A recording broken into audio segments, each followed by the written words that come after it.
So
good evening to all. I hope voice video and screen clear होगा। Online वाले students तो एक बार कंफर्म कर देना।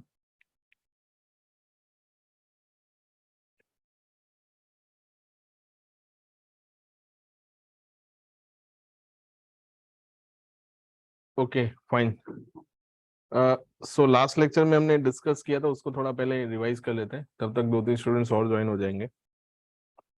सो एक हमने डिस्कस किया था, कौन सा वाला आर्टिकल, 265। वो फाइल सबको मिल गया होगा ना, लास्ट लेक्चर वाला, ठीक है। मैंने आपको पहले ही बोला था वो कॉपी कर लेना बुक के अंदर। आई होप आपने कॉपी कर लिया होगा। सो आर्टिकल नंबर आपको बताया था 265, देन आर्टिकल नंबर कौन सा? 246। 265 में क्या किया है? Without permission of law you can not levy tax and collect the taxes. 246 and article कौन सा बताया था? 246A। 246A is for the dual levy, जिसमें आपको क्या मिलेगा? जीएसटी। आर्टिकल 246 जो फर्स्ट लेक्चर में हमने डिस्कस किया था, it is exclusive levy. Okay, so exclusive levy में कौन सी लेवी हमने डिस्कस की थी? तो लिस्ट नंबर 1, जिसका नाम था कौन सा लिस्ट? Union list. और उसमें इनकम टैक्स जो आपका मतलब सब्जेक्ट है वो आपको कौन से एंट्री में मिलता है? एंट्री नंबर कौन सा था? 82। That is the taxes on income other than agriculture income. एक और भी आपके सिलेबस में जो है वो entry number 83, that is a custom duty, import and export पे जो ड्यूटी लगता है उसके लिए एंट्री नंबर 83 उन्होंने बनाया हुआ है। And entry number 82 is for the taxes on income other than agriculture income. Now ये हमने लास्ट लेक्चर में कुछ डिस्कस किया था। फिर मैंने आपको बताया था कि कुछ ऐसी प्रोसीजर्स हैं आपके सिलेबस के अंदर, ठीक है, जैसे मान लीजिए कि लाइक आप जो सिलेबस, मतलब आपका जो सिलेबस है, ठीक है ना, जो इंडेक्स में दिया हुआ है उसके हिसाब से हम नहीं जाएंगे इनिशियली, ठीक है ना। हमें किसके अकॉर्डिंग जाना पड़ेगा? तो हमें पहले कुछ इनिशियल चैप्टर्स हैं जो कंप्लीट करने पड़ेंगे in order to switch to the advance chapter. क्योंकि आप अपना इंडेक्स खोल के देखोगे ना तो पहला चैप्टर ही एडवांस दे रखा है, that the assessment of various entities.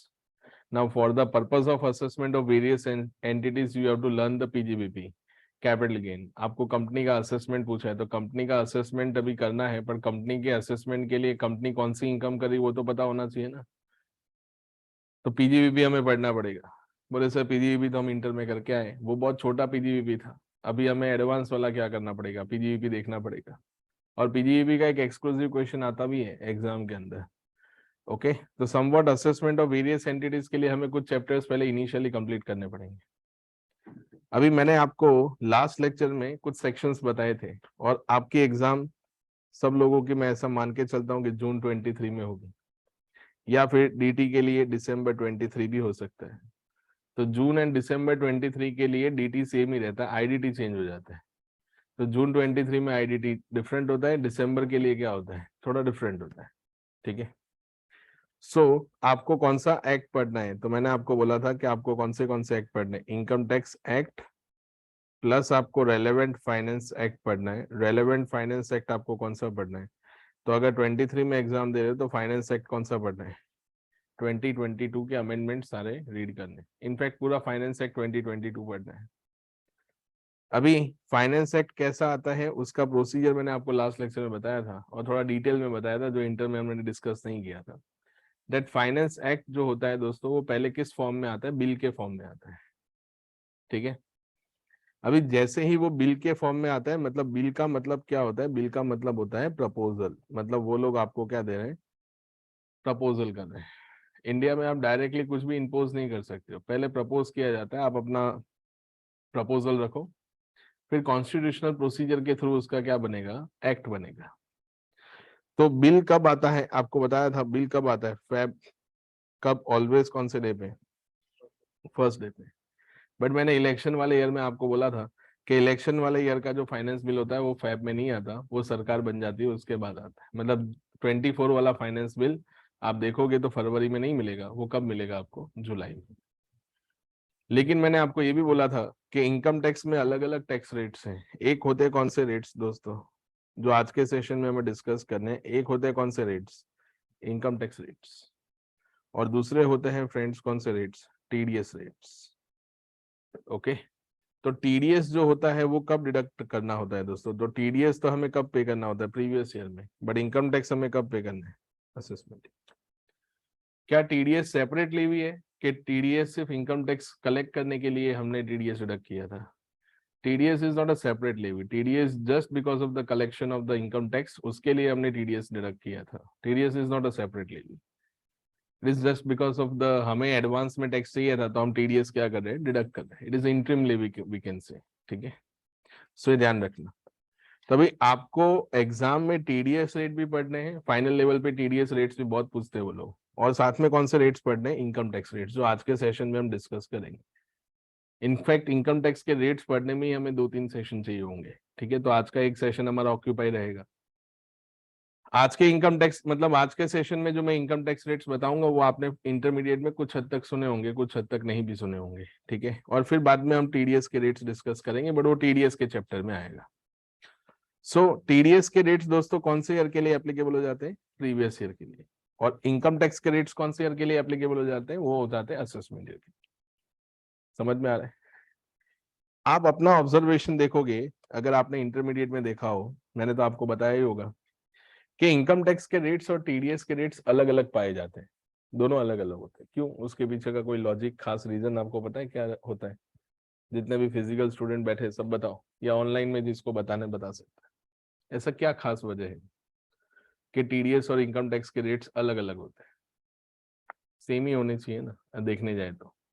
अगर आप टैक्सी ले रहे हो तो टीडीएस रेट सेम कर दो। कुछ जगहों पे टीडीएस और इनकम टैक्स के रेट्स आपको सेम मिलेंगे। अभी दोस्तों टीडीएस किस पे डिडक्ट होता है? इनकम पे डिडक्ट होता है कि रिसिप्ट पे डिडक्ट होता है? रिसिप्ट।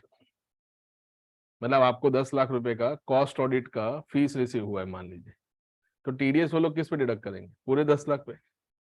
तो 10 लाख रुपए आपकी इनकम है कि 10 लाख रुपए में से आपका कोई एक्सपेंस हुआ होगा, लाइक ऑफिस एक्सपेंस होगा, विजिटिंग, देन आपके जो स्टाफ एंगेज किया था उसके एक्सपेंसेस हुए होंगे, तो वो सारे माइनस करोगे, उसके बाद जो बचेगा उस पर टैक्स दोगे ना।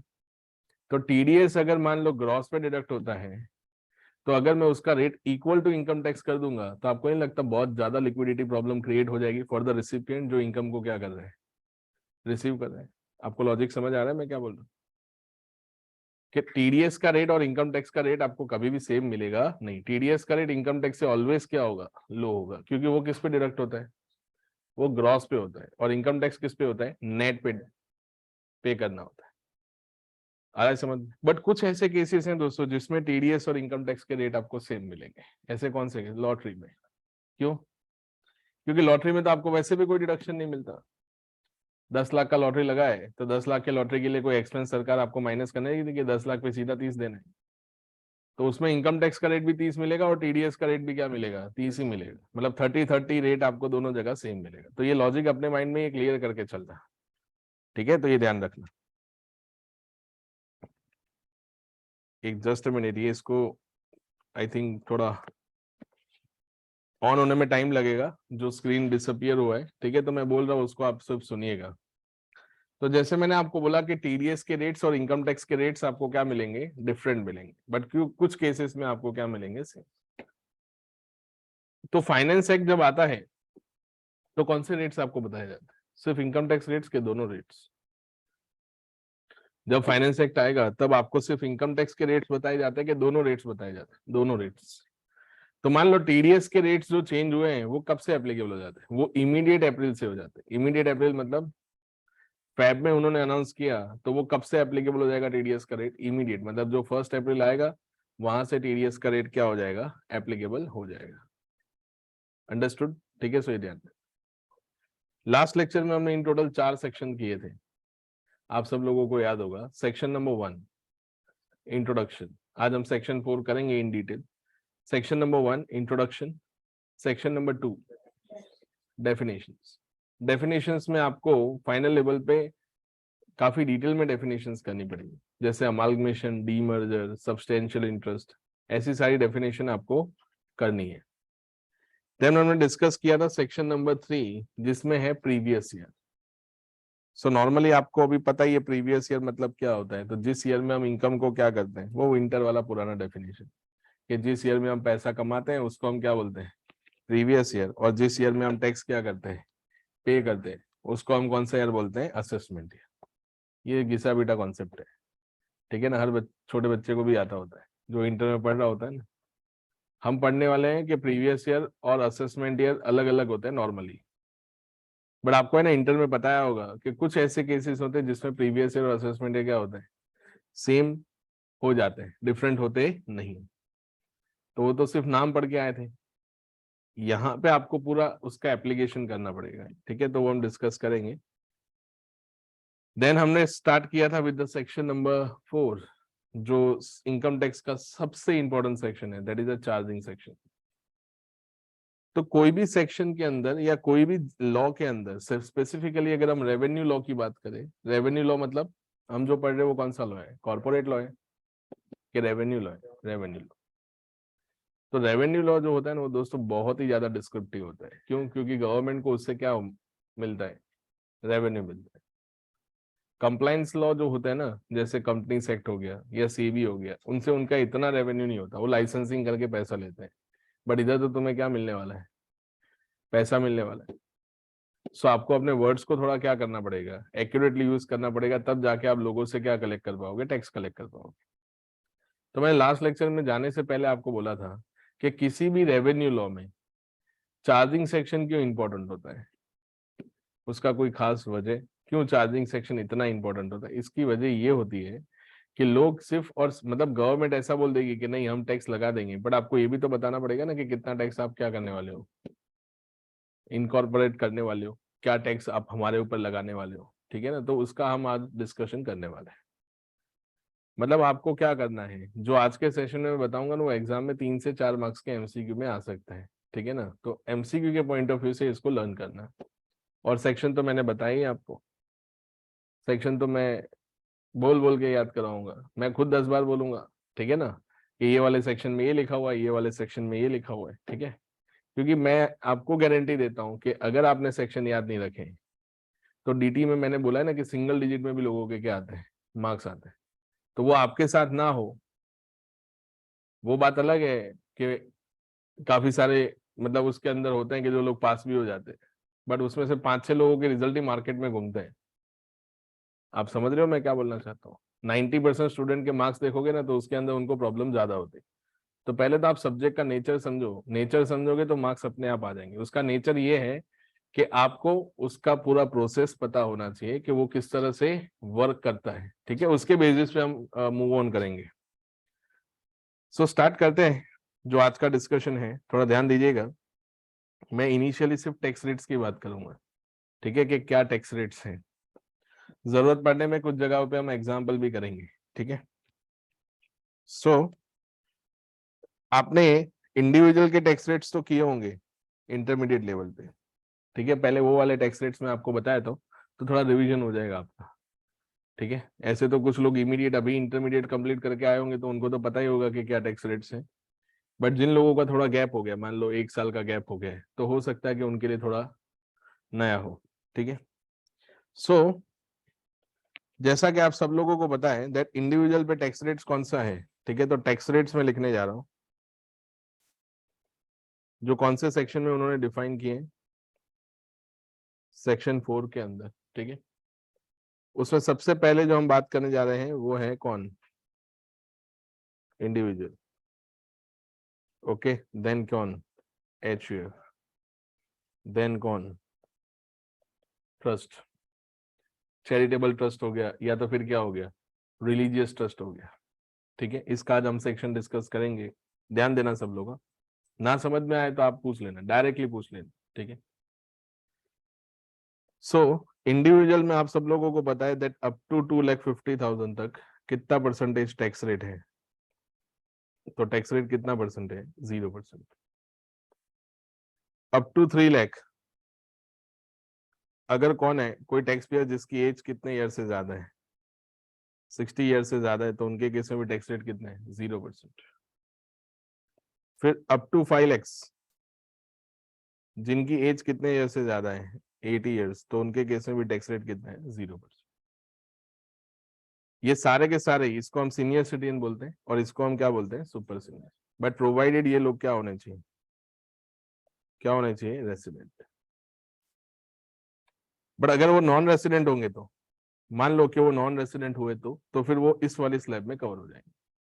मतलब मान लो सीनियर सिटीजन है बट वो नॉन रेसिडेंट है, तो सीनियर सिटीजन नॉन रेसिडेंट होगा तो उसको 3 लाख का स्लैब का बेनिफिट नहीं मिलेगा। उसको कौन सा वाला स्लैब का? जो बाय डिफॉल्ट स्लैब है, मतलब 2.5 लाख में जाके आपको क्या पे करना है? टैक्स पे करना है। ठीक है? ये तो इंडिविजुअल की हमने बात की। सेकंड क्या है? सेकंड उन्होंने ऐसा बोला हुआ है that 5 lakh to, sorry 2,50,000 to कहां तक? 5 लाख। कितना परसेंट टैक्स आपको पे करना है? 5%। ठीक है? तो 2,50,000 टू 5 लाख कितना टैक्स पे करोगे? 5% टैक्स पे करोगे। फिर 5 लाख और वो 3 लाख टू 5 लाख वाला भी आ गया, ठीक है, तो मैं इसमें अलग से लिख देता हूँ 3 लाख टू 5 लाख, 3 लाख टू 5 लाख, इसमें भी आपको 5% टैक्स पे करना है in case of senior citizen. Second slab क्या आता है? तो सेकेंड स्लैब आपका आएगा 5 लाख से लेकर कहां तक? 5 लाख से लेकर 10 लाख तक। कितना परसेंट टैक्स आपको पे करना है? 20%। ठीक है। एंड अबव 10 लाख आपका इनकम हुआ, अबव 10 लाख, तो कितना परसेंट टैक्स पे करना है आपको? 30% टैक्स क्या करना है? पे करना है। अंडरस्टूड? ठीक है, सो ये ध्यान रखना, ये स्लैब रेट था जो ट्रेडिशनली आपने इंटरमीडिएट में भी किया होगा। सिर्फ इसमें एक ही कॉर्नरिंग हो सकता है। कौन सा वाला कॉर्नरिंग हो सकता है? कि अगर सीनियर सिटीजन क्या हुआ, रेसिडेंट हुआ, तो ये वाला स्लैब मिलेगा 3 लाख 5 लाख वाला। बट अगर वो नॉन रेसिडेंट हुआ तो टैक्स का रेट कितना रह जाएगा उनके लिए? 2.5 लाख वाला ही रहेगा। नाउ अभी इसके अलावा आपको क्या करना पड़ता है? सरचार्ज पे करना पड़ता है। ठीक है ना, मतलब ये सरचार्ज नॉर्मली किन लोगों के ऊपर लगता है? जो लोग क्या होते हैं, रीच होते हैं, पैसे वाले जो होते हैं ना लोग, उनके ऊपर गवर्नमेंट क्या लगाती है? सरचार्ज लगाती है। ठीक है, तो उन्होंने ऐसा बोला कि जिन लोगों की इनकम 50 लाख से क्या होती है, ज्यादा, उनको आपको सरचार्ज पे करवाना है। तो सरचार्ज किसके ऊपर पे करवाना है? 10% ऑन टैक्स।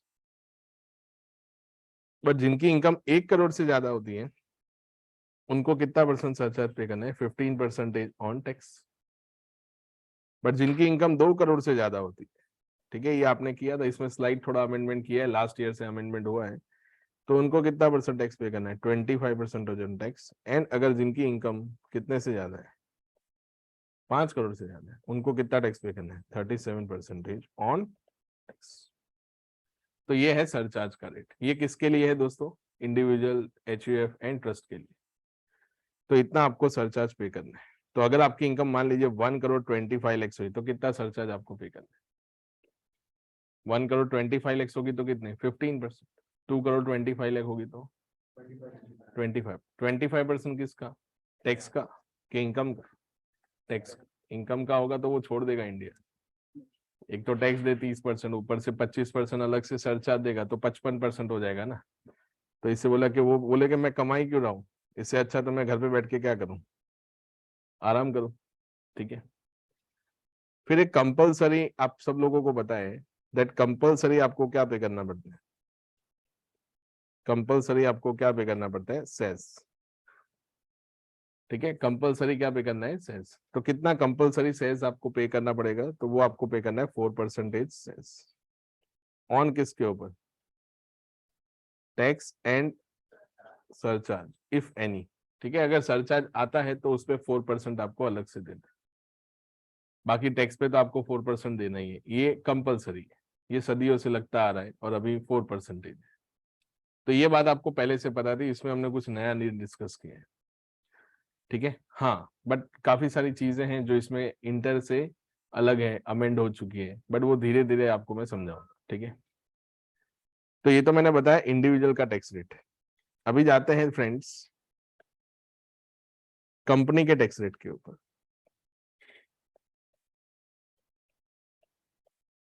अभी ना थोड़ा यहाँ पे ध्यान दीजिएगा, जैसे मैंने आपको बोला कि इनकम टैक्स रेट्स हैं ये, ठीक है, तो इनकम टैक्स रेट्स होते हैं ना दोस्तों, वो 2 टाइप के होते हैं। थोड़ा ध्यान से, थोड़ा डिफिकल्ट मैं वर्ड यूज करूंगा, ना समझ में आया तो तुझे पूछ लेना। ठीक है, एक टैक्स रेट होता है, वो होता है नॉर्मल टैक्स रेट, और एक होता है दोस्तों जिसको हम बोलते हैं स्पेशल टैक्स रेट।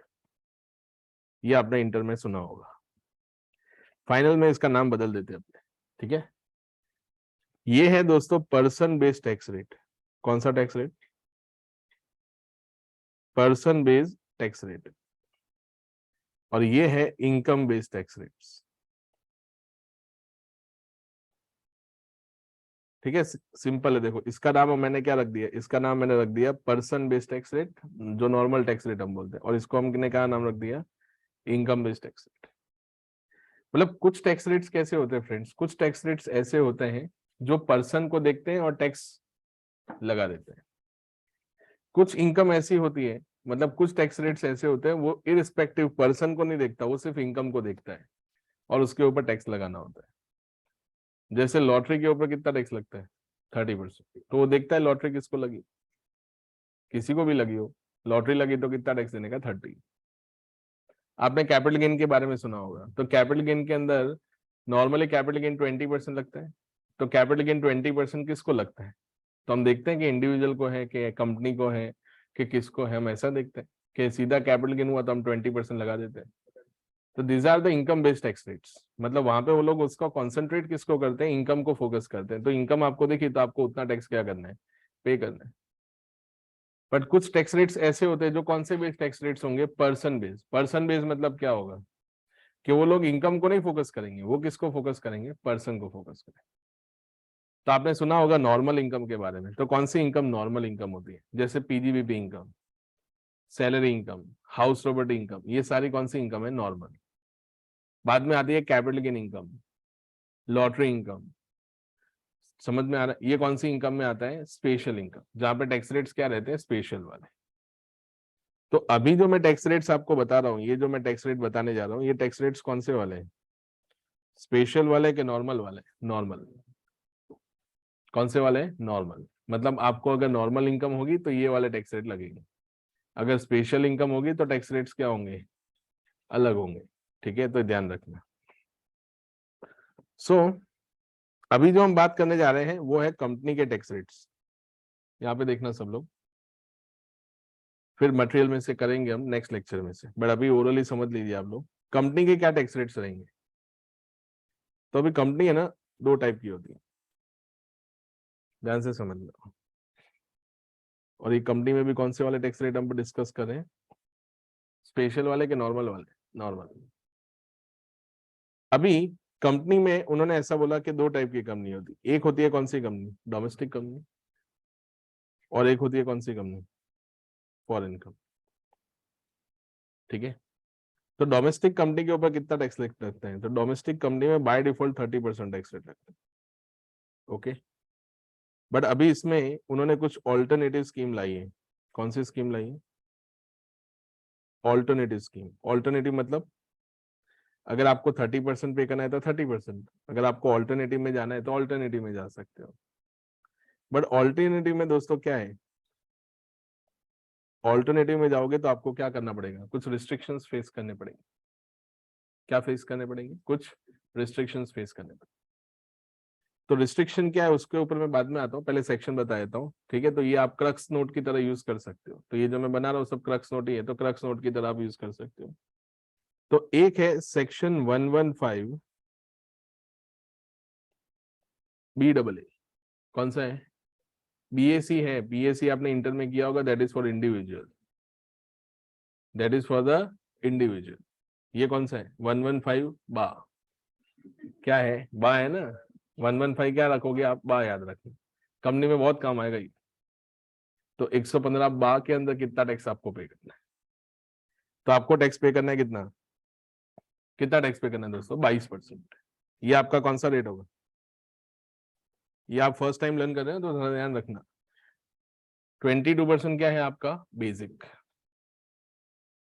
प्लस 10% आपका फिक्स सरचार्ज आएगा। इरिस्पेक्टिव आपकी इनकम किसी है उससे कोई फर्क नहीं पड़ता, 10% आपका फिक्स सरचार्ज आएगा अगर आप 115 बा में जाते हो तो।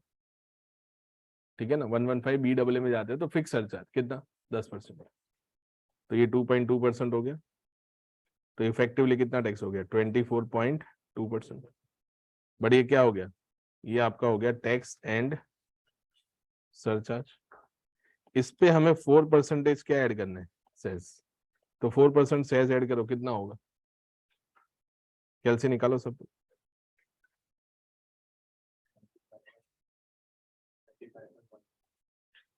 25.17% हम रखते हैं इसको। तो ना कॉर्पोरेट वर्ल्ड में ये इस्तेमाल होता है, 25.17%। समझ आ रहा है मैं क्या बोल रहा हूँ? बट ये ऑल्टरनेटिव है कि कंपलसरी है? मैंने क्या बोला कि ये स्कीम कौन सी वाली है? ऑल्टरनेटिव। तो ऑल्टरनेटिव स्कीम में आप जाओगे तो आपको कुछ रिस्ट्रिक्शंस फेस करने पड़ेंगे। जैसे मैं ना ओरली अभी बोलता हूँ, बाकी तो डिटेल में तो बहुत ज्यादा डिटेल में आएगा। आपको एडिशनल डेप्रिसिएशन नहीं मिलेगा। मतलब क्या होगा, आपको एडिशनल डेप्रिसिएशन आपने पीजीईपी में सुना होगा ना। तो एडिशनल डेप्रिसिएशन में ऐसा होता है कि अगर आप कोई कैपिटल एक्सपेंडिचर करते हो तो आपको नॉर्मल डेप्रिसिएशन भी मिलता है, एडिशनल भी मिलता है। तो सर उससे क्या फायदा होता है? उससे फायदा ये होता है कि आपका केपेक्स जल्दी पीएनएल में डेबिट होता है। तो केपेक्स जल्दी पीएनएल में डेबिट होगा तो प्रॉफिट लो साइड पे ट्रिगर होगा, तो आपको टैक्स उतना कम पे करना पड़ेगा। तो अगर वहां पे एडिशनल डेप्रिसिएशन लेना है तो आप 30% टैक्स पे कर दो, पर अगर आपको 22% पे जाना है, और 22% कहने की बात है इफेक्टिव कितना, आपको एग्जाम में पूछ ले इफेक्टिव टैक्स रेट अंडर 115 बा, आप क्या लिख के आओगे? 22%। इफेक्टिव टैक्स रेट पूछा है तो इफेक्टिव टैक्स रेट क्या होगा? 25.70। समझ आ रहा है मैं क्या बोलना चाहता हूँ? ठीक है, सो ये ध्यान रखिए, ये रहा 25 पॉइंट कितना है? 70। तो एडिशनल डेप्रिसिएशन नहीं मिलेगा। और भी बहुत सारे बेनिफिट्स हैं, ठीक है, जिसका हम आपको कोई बेनिफिट देंगे नहीं। मतलब आपका जो 100% केपेक्स नहीं डेबिट हो जाता कुछ बिजनेस में, जो आप जाके पीएल में डेबिट करके आ जाते हो, वो सारा बंद। वो सारा क्या मिल जाएगा? कोई बेनिफिट हम देंगे नहीं इन। तो आप ऐसा हो सकता है ना कि आपको देखने में है ना, देखने में 115 BAA बहुत अच्छा लग रहा हो, बोले टैक्स रेट कम है, बट हो सकता है कि वो बेनिफिट आप जो ले रहे थे वो इतने ज्यादा थे कि आपको 30% भी कम लगे 22% से। क्यों? क्योंकि विथ बेनिफिट आपकी इनकम कम आ रही होगी और विदाउट बेनिफिट आपकी ज्यादा आ रही होगी। तो अगर विदाउट बेनिफिट पे 22% मल्टीप्लाई करोगे तो हो सकता है कि वो 30% से भी ज्यादा दिखे। सो यू कैन नॉट से दैट कि ये 30 to 22 है, मतलब 8% का जो अरिथमेटिकल डिफरेंस आ रहा है वो आपके लिए ऑलवेज बेनिफिशियल होगा। That is not the case. आपको उसको डिटेल में रीड करना पड़ेगा। आ रहा है समझ में मैं क्या बोलता हूँ? ठीक है, फिर एक और सेक्शन है दोस्तों, वो है, तो मैं लिख देता हूँ रिस्ट्रिक्शन में एग्जाम्पल यहाँ पे। अभी के लिए आप ऐसा लिख सकते हो क्या? No additional depreciation, no 100% capex deduction. मतलब आपको जो 100% डिडक्शन मिलते हैं ना कुछ जगहों पे, वो 100% डिडक्शन हम आपको देंगे नहीं। फिर एक है दोस्तों सेक्शन 115 BAB। क्या नाम है इसका? 115 BAB सेक्शन याद रखना है। तो BAB के अंदर टैक्स रेट कितना है? तो BAB के अंदर टैक्स रेट है कितना? 15%, but that is only to new manufacturing company. मतलब जो नई मैन्युफैक्चरिंग कंपनी इंडिया में बनती है उसके पास ये ऑप्शन है कि वो कितने पे टैक्स पे कर सकते हैं? 15% पे कर सकते हैं। ये बेसिक लिखा है मैंने, ये मैंने जो 15 लिखा है ये क्या है? बेसिक। इसके ऊपर भी 10% सरचार्ज क्या है? इस पे भी 10% सरचार्ज कौन सा वाला है? फिक्स।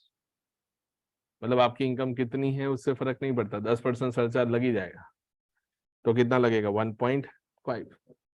सो कितना होगा टैक्स? 16.5 प्लस 4% क्या हम ऐड करेंगे? सेस। कितना होगा 4% सेस? 17.16। इतना क्या होगा टैक्स रेट होगा? But that is only for which company? New company नहीं है, न्यू मैन्युफैक्चरिंग का।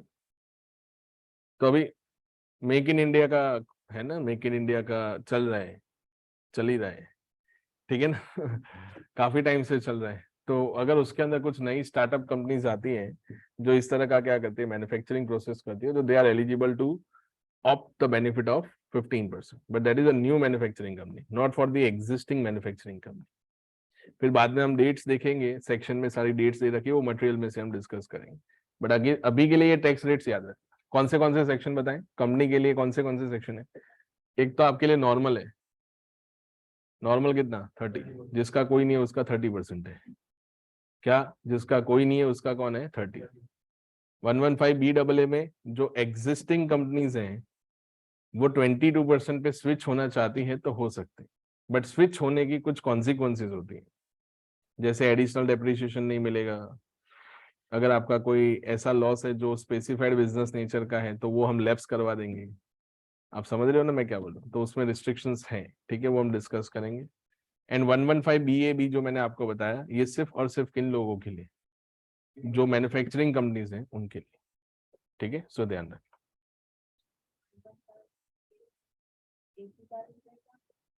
Life time.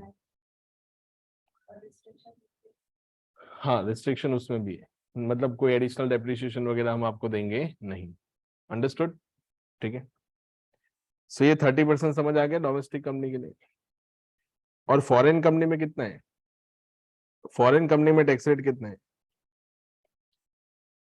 फॉरेन कंपनी में टैक्स रेट कितना लगेगा दोस्तों? 40%। ये फॉरेन कंपनी की मैं बात कर रहा हूँ। कुछ केसेस ऐसे होते हैं जिसमें कितना लगेगा? 50%। तो ध्यान से समझना, 50% कौन से केसेस में लगेगा? तो 50% लगेगा only in few cases. In fact few cases को मैं कितने केसेस बोल देता हूँ? 2 केसेस, मतलब 2 केसेस में ही क्या होगा? 50। बाकी सारे केस में कितना? 40। Means rest of the cases, rest of income कितने पे जाएगा? 40 पे जाएगा। तो ध्यान से समझना, तो उन्होंने ऐसा लिखा हुआ है कि अगर अगर आप सर्विसेज प्रोवाइड करते हो, services provided to government of, किसको सर्विसेज प्रोवाइड किया है? इंडिया को। तो अगर कोई फॉरेन कंपनी है, उन्होंने गवर्नमेंट ऑफ इंडिया को कोई सर्विसेज प्रोवाइड किया है और गवर्नमेंट ऑफ इंडिया से पैसा कमा के गया है वो, तो गवर्नमेंट उस पर कितना टैक्स लगाएगी? बोले हमारा पैसा लेके जाओगे, कितना टैक्स लगा देंगे हम? 50%। इस सर्विस को हम नाम दे देते हैं दोस्तों, जो बहुत ही डिटेल में पढ़ेंगे हम इंटरनेशनल टैक्सेशन में, that is FTS, fees for technical services. क्या? Fees for technical services. जैसे मान लीजिए कि लाइक इंडियन डिफेंस फंड या इंडियन डिफेंस फोर्सेस है, ठीक है, तो उन्होंने, आपको पता है कि काफी सारे टेक्निकल इंस्टॉलेशंस किए इंडिया में, ठीक है। जैसे मान लो कि उनको थोड़ा रडार सिस्टम और स्ट्रॉन्ग करना है, so they are taking the services, they are taking the technical services from the outside India. Like उन्होंने रशिया से क्या किया है? कोई टेक्निकल सर्विसेज ली है कि हम हमारे रडार को किस तरह से स्ट्रॉन्ग कर सके, या तो हमारा जो डिफेंस का रिसर्च डिपार्टमेंट है उसको और किस तरह से स्ट्रॉन्ग बना सके। तो हमने ये सारी सर्विसेज ली किससे? वो रशिया वाले से लिए। मान लो कि वो रशियन गवर्नमेंट से नहीं लिए, बोले बहुत बदनामी होता है, रशिया को सपोर्ट करते हैं, तो उसने बोला कि किसी और कंपनी से लेते हैं, ठीक है ना। अंदर से तो गवर्नमेंट ही दे रहा होगा, पर नाम किसका लेंगे? कंपनी का नाम लेंगे। तो ये केस में आपको कौन सी सर्विसेज दी जा रही है? टेक्निकल सर्विसेज दी जा रही है। तो टेक्निकल सर्विसेज में से वो foreign company government of India से जितना भी पैसा कमा के गया होगा, उस पर कितना टैक्स देना है? 50%। मान लो ONGC का नाम तो आपने सुना ही है, तो मान लो ONGC को अपने जो भी हाई सीज एरियाज हैं, या तो फिर उनको जो उनके जो मतलब ऑयल एक्सप्लोरेशन प्लांट्स होते हैं, वहां पे कुछ इंस्टॉलेशन करवाना है, तो ऑब्वियस है फॉर दैट इंस्टॉलेशन कोई नॉर्मल इंजीनियर तो चलेगा नहीं, हमें कोई इंजीनियरिंग फर्म को हायर करना पड़ेगा। तो हमने एक जर्मन बेस्ड इंजीनियरिंग फर्म को हायर किया for the installation of various machineries in that oil exploration units which is located in the sea. समझ आ रहा है मैं क्या बोल रहा हूँ? तो वहां पे तो कभी भी वाटर लेवल ऊपर नीचे होता रहता है, तो आपको वहां पे जाके प्रॉपर इंस्टॉलेशन करना पड़ेगा। तो मान लो कि वो जर्मन कंपनी ने ONGC को कितने का बिल रेज किया? 40 करोड़ का रेज किया। तो जर्मन कंपनी को इंडिया में कितना टैक्स पे करना है? 40% टैक्स पे करना है कि 50%? तो जो भी इनकम उसकी हुई होगी ना, 40 करोड़ रुपीज में से जो भी इनकम उसकी हुई होगी, उस पर कितना टैक्स देके जाना पड़ेगा? 50। 40 करोड़ तो उसका रिसिप्ट था ना, उसमें से जो भी एक्सपेंसेस वगैरह माइनस करने के बाद जो रिमेनिंग बच जाता है, उसमें उसको 50% टैक्स इंडिया में पे करके जाना है। तो गवर्नमेंट ने बोला जो हमसे लिया होगा वो वापस हम कितने परसेंटेज लेके आ जाएंगे? 50। तो इनकम टैक्स भी तो गवर्नमेंट ही है। बोले हमारे आदमी से लिया होगा ना। किससे? हमारे आदमी से। तो हम कितना ले लेंगे वापस उनसे? 50 ले लेंगे। ठीक है, मतलब ये तो पार्टनरशिप ही हुआ ना यार, मोर देन अ पार्टनरशिप। क्योंकि अभी तो 4% ऐड करना बाकी है, सरचार्ज भी ऐड करना क्या है बाकी है। वो ऐड करेंगे तो हो सकता है कि मोर देन पार्टनर हो जाए, then that is also sleeping partner. कोई रोल नहीं प्ले करता ना, हाँ या ना। So you are creating a partner. 30% आप डोमेस्टिक कंपनी पे पे कर रहे हो, तो you are creating 30% partner, so you have to pay 30% to your partner by the end of the year by filing the ITR। 30% आपको क्या करना है? पे करना है। 30% तो सिर्फ बहाना है। अभी सरचार्ज बताऊंगा, सेस बताऊंगा, तो वो इफेक्टिवली हो के तो 34% तक भी क्या होगा, जा सकता है। समझ आया? ये पहला केस था, ध्यान रखना तुम लोग। फॉरेन कंपनी ने किसको सर्विसेज प्रोवाइड किए? Government of India. और कौन से नेचर की? Fees for technical services, FTS मैंने लिखा हुआ है, आप भी नाम याद रख लेना, एफटीएस मतलब fees for technical services. Number two में उन्होंने लिखा हुआ है royalty received. Royalty received again कहां से रिसीव्ड होता है आपको? गवर्नमेंट ऑफ इंडिया से। तो उस पर भी हम कितना टैक्स ले लेंगे? 50। इन दोनों केस में कितना? 50। बाकी के केस में हम कितना परसेंट टैक्स देंगे दोस्तों? 40%। आ रहा है समझ में? तो जो पैसा आपको गवर्नमेंट से मिला होगा उस पर सब पे 50% है, कि सिर्फ एफटीएस एंड रॉयल्टी पे है? आ रहा है समझ में? जैसे मान लो कि लाइक कोई फॉरेन कंपनी है, वो बहुत चालाक है, उसने गवर्नमेंट को क्या बोला कि हमें फीस नहीं चाहिए, इसमें से जितना भी आपका एक्सप्लोरेशन होगा ना उसका 5% हमारा, 50 साल तक। कितने साल तक? 50 साल तक। गवर्नमेंट ने हाँ बोल दिया, किसी से पूछे बिना क्या बोल दिया? हाँ बोल दिया। तो ठीक है, हाँ बोल दिया, कोई बात नहीं। बट गवर्नमेंट ने क्या बोला कि जो तुम रॉयल्टी कमा के जा रहे हो ना यहाँ से, क्यों रॉयल्टी कमा के जा रहे हैं? क्योंकि पहले कोई ज्ञान दिया था आपको, तो उसको हमें कितने परसेंटेज टैक्स पे करना पड़ेगा? 50। तो 50% टैक्स हम पे करने के लिए बोलेंगे। ये भी एमसीक्यू में आ सकता है, ठीक है, जो आपने इंटरमीडिएट लेवल पे नहीं किया। आ रहा है सबको समझ में? तो ये ध्यान रखना। ये टैक्स रेट्स किसके हैं? डोमेस्टिक कंपनी के और किसके? फॉरेन। और ये मैंने जो बताया था वो ऑल्टरनेटिव स्कीम था।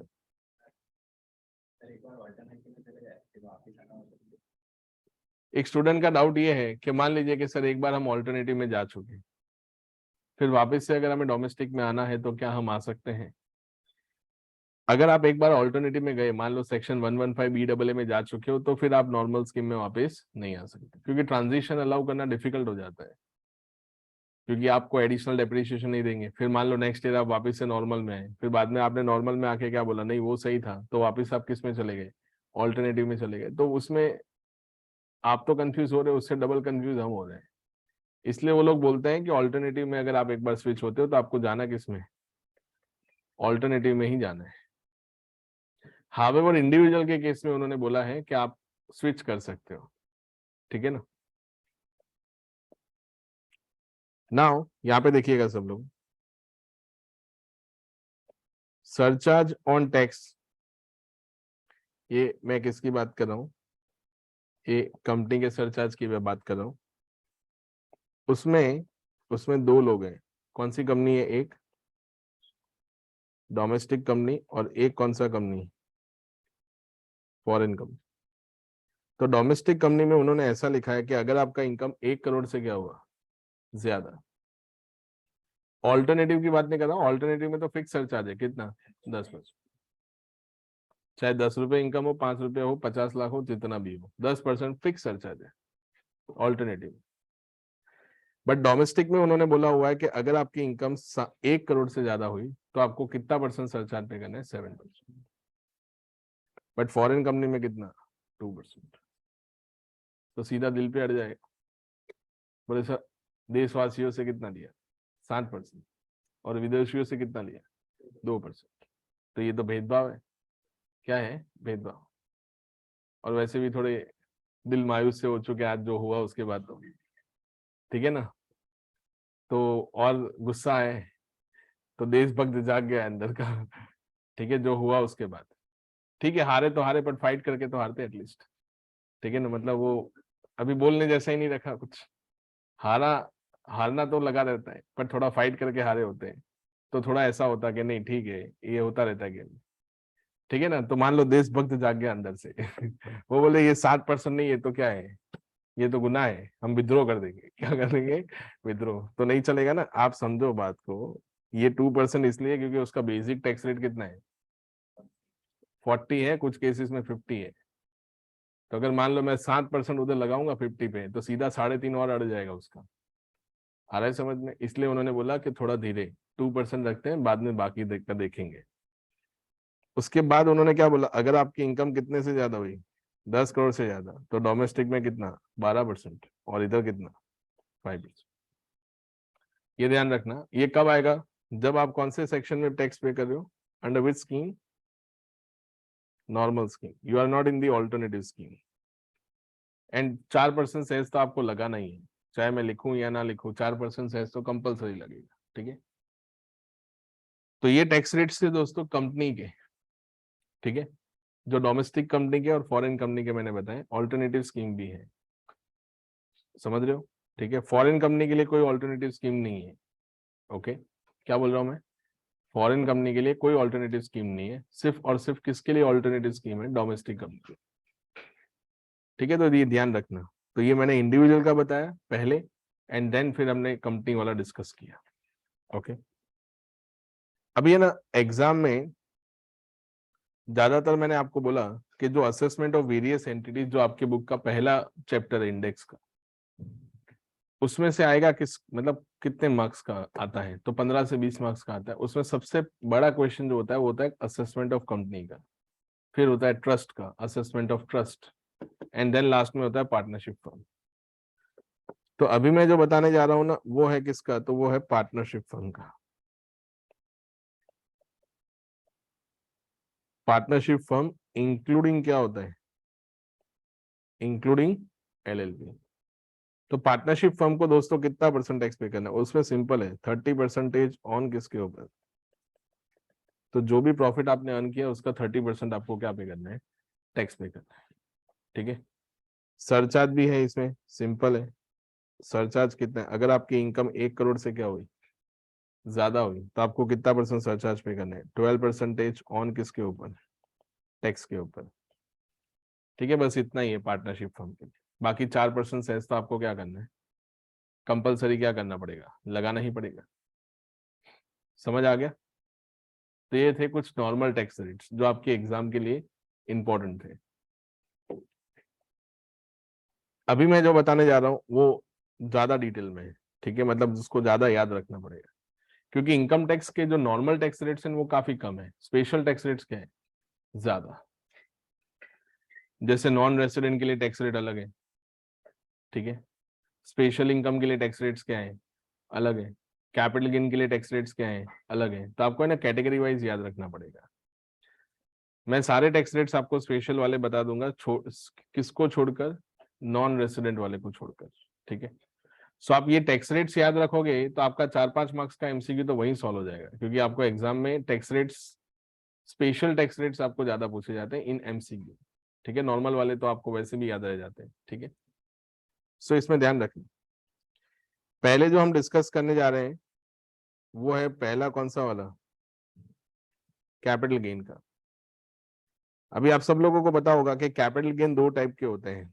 एक होता है कौन सा, एक होता है शॉर्ट टर्म, एंड दूसरा कौन सा होता है, लॉन्ग टर्म। अगर हम शॉर्ट टर्म की पहले बात करें तो शॉर्ट टर्म में भी 2 टाइप के कैपिटल गेन है, short term capital gain. Under section कौन सा वाला होगा, 111A।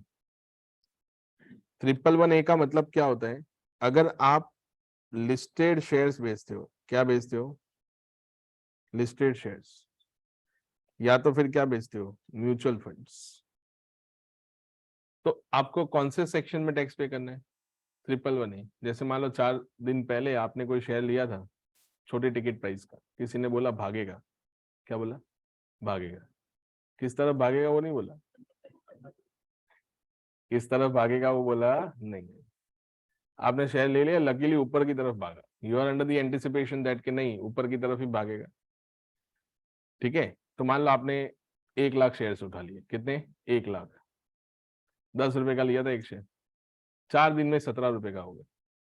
कितने का हो गया, 4 दिन में ही 17, 10 लाख शेयर लिए थे, 7 रुपए का प्रॉफिट हो रहा है, बोलो एग्जिट मारो, सब बात खत्म करो, 70 लाख रुपीज आपकी क्या हो गई इनकम 4 दिन में। आप बोले यार ये सही है, 10 लाख रुपए लगाए थे, सॉरी 10 लाख शेयर्स लिए थे, 7 रुपए के हिसाब से एक शेयर पे 7 रुपए मिल गया, 70 लाख रुपीज हो गए। उसको फोन लगाया वापिस, चल बता कौन सा लू नेक्स्ट ईयर। उसने बोला कि ये ले ले, ये भागेगा। तो आपने लिया, भागा सही, बट कहाँ भागा, नीचे की तरफ भागा। वो लिया था वो कहाँ भागा था, ऊपर की तरफ, ये भागा कहाँ की तरफ, नीचे की तरफ। तो इन सब टिप्स पे तो ऐसे बिलीव नहीं करना है, मैं डिस्क्लेमर देता रहता हूँ कि इन सब टिप्स पे बिलीव नहीं करना है। टेलीग्राम पे जो आती है, इंस्टा पे आती है, यूट्यूब पे जो आते रहते हैं, इन माय ओपिनियन जो ये सारे जो ओपिनियन वगैरह देते रहते हैं, ठीक है ना, वो ज्यादातर कुछ कर नहीं पाते होंगे इसलिए कुछ करते होंगे ऐसा कुछ, क्योंकि जो कर रहा होता है उसके पास इतना टाइम नहीं होता कि वो आके यूट्यूब पे क्या करे, ज्ञान बांट के जाए। आपको समझ आ रहा है मैं क्या बोल रहा हूँ? Don't take it personally. हाँ, काफी सारे अच्छे लोग भी है जो कंटेंट क्या करते हैं, क्रिएट करते हैं, बट ज्यादातर जो लोग होते हैं ना, जो साइलेंट किलर टाइप होते हैं, क्या होता है साइलेंट किलर, वो किसी को बोलता नहीं है, अंदर ही अंदर सब कुछ क्या होता है, गेम चलता है उसके दिमाग में, ठीक है ना, और उसको टाइम आने पे किसी को बताना भी नहीं होता है कि मेरा टाइम आएगा तब मैं सबको बताऊंगा, वो भी नहीं होता उसके अंदर। आप समझ रहे हो?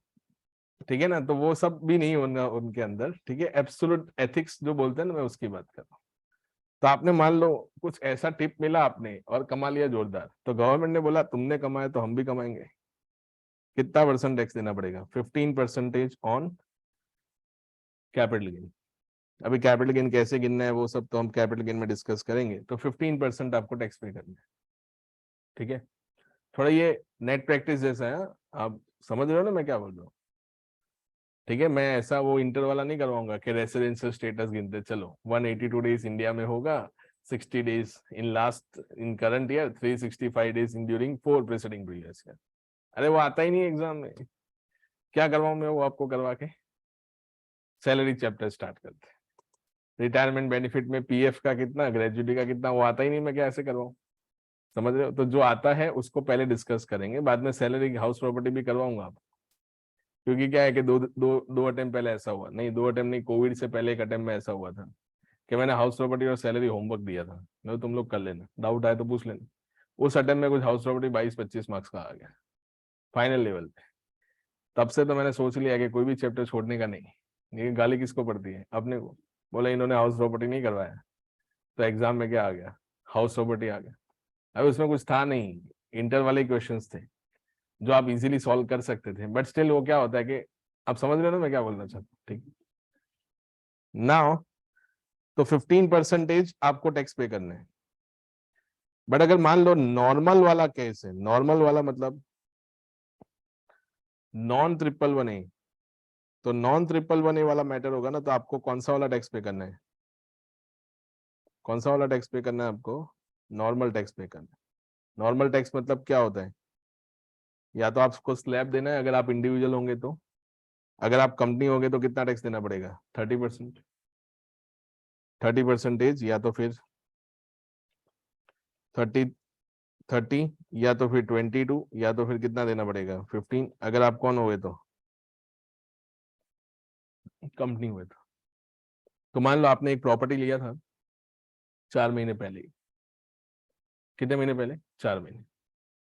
लकीली क्या हुआ बताए, आपने प्रॉपर्टी लिया और वो प्रॉपर्टी रीडेवलपमेंट में चला गया, और बिल्डर ने आपको बोला कि आपने कितने में लिया? 40 लाख, मैं आपको 1 करोड़ लेता हूँ। बोले ला निकाल 1 करोड़, मैं जाता हूँ यहाँ से, वापिस नहीं आऊंगा, तू रखना फ्लैट तेरे पास। तो आप 60 लाख रुपीज लेके निकल गए, तभी वो 60 लाख पे कौन सा टैक्स लगेगा? आप लॉजिक समझ रहे हो? आपने शेयर्स बेचे हैं कि प्रॉपर्टी बेची? प्रॉपर्टी। बोले ये अच्छा है यार, 60 लाख रुपीज का प्रॉफिट हो गया, तो अभी इस पे कौन सा वाला टैक्स लगेगा? इसके लिए कोई टैक्स रेट गवर्नमेंट ने नहीं बताया, तो उन्होंने क्या बोला, नॉर्मल वाला लगा दो। नॉर्मल वाला मतलब जो लगता था वो स्लैब लगा दो, या तो अगर आप कंपनी हो तो कितना लगा दो? 30 लगा दो, अगर आप पार्टनरशिप फर्म हो तो कौन सा परसेंट लगा दो? 30। कंपनी में 22 भी हो सकता है, 15 भी हो सकता है, डिपेंडिंग कि आप कौन सा वाला ऑप्शन क्या करते हो, ऑप्ट करते हो। बाय डिफॉल्ट ऑप्शन कौन सा है? बाय डिफॉल्ट ऑप्शन कितना है? 30। ठीक है, ये ध्यान रहे। तो ये था दोस्तों शॉर्ट टर्म की जर्नी, जो इतनी खास नहीं थी। आपको ध्यान रखना है 111A वाला मैटर होगा तो कितना टैक्स पे करना है? 15%। अभी जाते हैं लॉन्ग टर्म के अंदर, ठीक है। अगर हम बात करें लॉन्ग टर्म की, सो लॉन्ग टर्म में 2 सेक्शन है, एक है 112 और एक है कौन सा वाला? 112A। ठीक है, सेक्शन याद रखना। तो 112A के अंदर कितना टैक्स पे करना है, तो पहले तो समझते हैं कि 112A किसका है, तो long term capital gain on which shares? Listed shares, या तो फिर लिस्टेड म्यूचुअल फंड्स अगर आप बेचते हो, और अगर वो लॉन्ग टर्म नेचर के होते हैं, 12 महीने से ज्यादा आपने शेयर्स होल्ड किए हैं, जैसे मान लो कोई शेयर्स आपने 4 साल पहले लिए थे, आज बेचे, तो उसको कौन से शेयर्स बोलेंगे हम? Long term. तो लॉन्ग टर्म कैपिटल गेन होता है, उस पे 112A के हिसाब से कितना परसेंट टैक्स लगता है? 10%। कितना परसेंट? 10%। ठीक है। But in case of individual, मतलब अगर कोई टैक्स पेयर जिसको ये इनकम हुआ है, अगर वो इंडिविजुअल है, तो उसमें यह ध्यान रखना, no tax up to rupees कहां तक? 1 लाख। तो 1 लाख तक कोई टैक्स नहीं लगेगा, सिर्फ इंडिविजुअल के लिए, कंपनी के लिए नहीं है। तो मान लो 10 लाख रुपए का कैपिटल गेन किसको हुआ है? कंपनी को। तो उसको 10 लाख पे 10% देना है कि 9 लाख पे देना है? 10 लाख। पर अगर मान लो इंडिविजुअल को हुआ हो तो उसको 10 लाख पे कितना देना है? 10% के 9 लाख पे 10%, 9 लाख पे 10। ठीक है। अगर हम बात करें 112 का, तो 112 के अंदर आपको कितना परसेंट टैक्स पे करना है? 20% क्या पे करना है? टैक्स पे करना है। 20% ऑन सच कैपिटल गेन, जिसपे 20% की मोहर लगेगी और 20% टैक्स आपको पे करना पड़ेगा। ओके। तो ये कैपिटल गेन के टैक्स रेट है। इसमें 2-3 चीजें और है जब नॉन रेसिडेंट की बात आती है। तो किसकी बात आती है? क्योंकि उसमें थोड़े टैक्स रेट्स अलग है इतने ही, बट वो लोग बाद में ऑप्शनल में चले जाते हैं। इसलिए मैंने बोला नॉन रेसिडेंट वाला मैं अभी नहीं बताऊंगा आपको। तो आप क्या ध्यान रखोगे? शॉर्ट टर्म होगा तो कितना? शॉर्ट टर्म होगा तो, अगर लिस्टेड शॉर्ट टर्म हुआ है, मतलब लिस्टेड शेयर्स का गेन हुआ है, तो 15। बट अगर लॉन्ग टर्म में लिस्टेड शेयर्स का गेन हुआ है तो कितना परसेंट? 10। बट अगर लॉन्ग टर्म अदर वाला होगा, मतलब कौन सा वाला? 112 वाला, तो 112 में कितना टैक्स लगाना पड़ेगा? 20। बट अगर नॉर्मल शॉर्ट टर्म है, तो नॉर्मल शॉर्ट टर्म में 20 लगेगा, कि वो नॉर्मल वाला ही टैक्स रेट लगेगा। स्लैब नहीं बोलना है, स्लैब की जगह आपको क्या बोलना है? नॉर्मल वाला। कंपनी होगा तो जो रेट उनको कंपनी को एप्लीकेबल होता है वो हम लगाएंगे। समझ रहे हो दोस्तों मैं क्या बोल रहा हूँ? ठीक है, सो ये ध्यान रखना। तो ये तो उन्होंने बोला कि ये हमारे कैपिटल गेन के टैक्स रेट है। ठीक है। कोई डाउट है अभी तक? यहाँ तक तो पूछ लो, फिर हम आगे बढ़ते हैं। ऑनलाइन वाले स्टूडेंट्स कोई डाउट हो तो पूछो।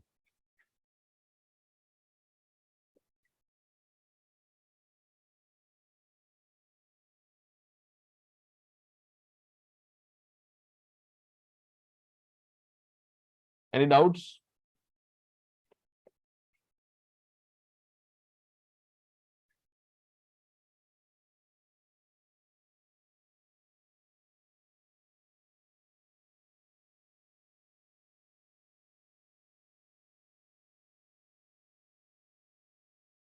कोई डाउट नहीं है ना? ठीक है, तो आगे बढ़ते हैं नेक्स्ट।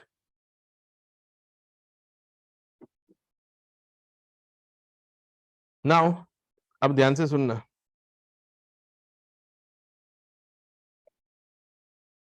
अभी कुछ ऐसी इनकम है जो अदर इनकम की मैं बात करने जा रहा हूँ, ध्यान देना। अदर इनकम में कैसे? एक सेक्शन है,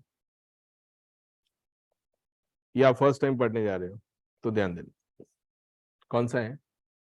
115। अरे 115 की सीरीज दोस्तों बहुत लंबी रहने वाली है।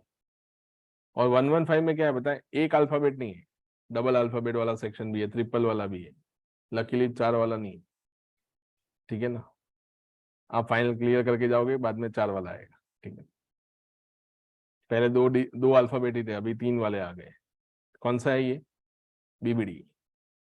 बहुत सारे हैं, बीबीडी है, फिर बीबीसी है, ट्रिपल बी है, बीबीए है। ठीक है ना? वो कोर्स आता है ना बीबीए, वो वाला सेक्शन आता है इधर। ठीक है ना? तो बीबीडी की अगर हम बात करें, बीबीडी फर्स्ट टाइम पढ़ रहे हो तो थोड़ा डिटेल में जाते हैं। ठीक है। तो ये दोस्तों बीबीडी बात करता है किसके रिलेटेड? तो वो बात करता है डिविडेंड इनकम के रिलेटेड। किसके रिलेटेड? Dividend income.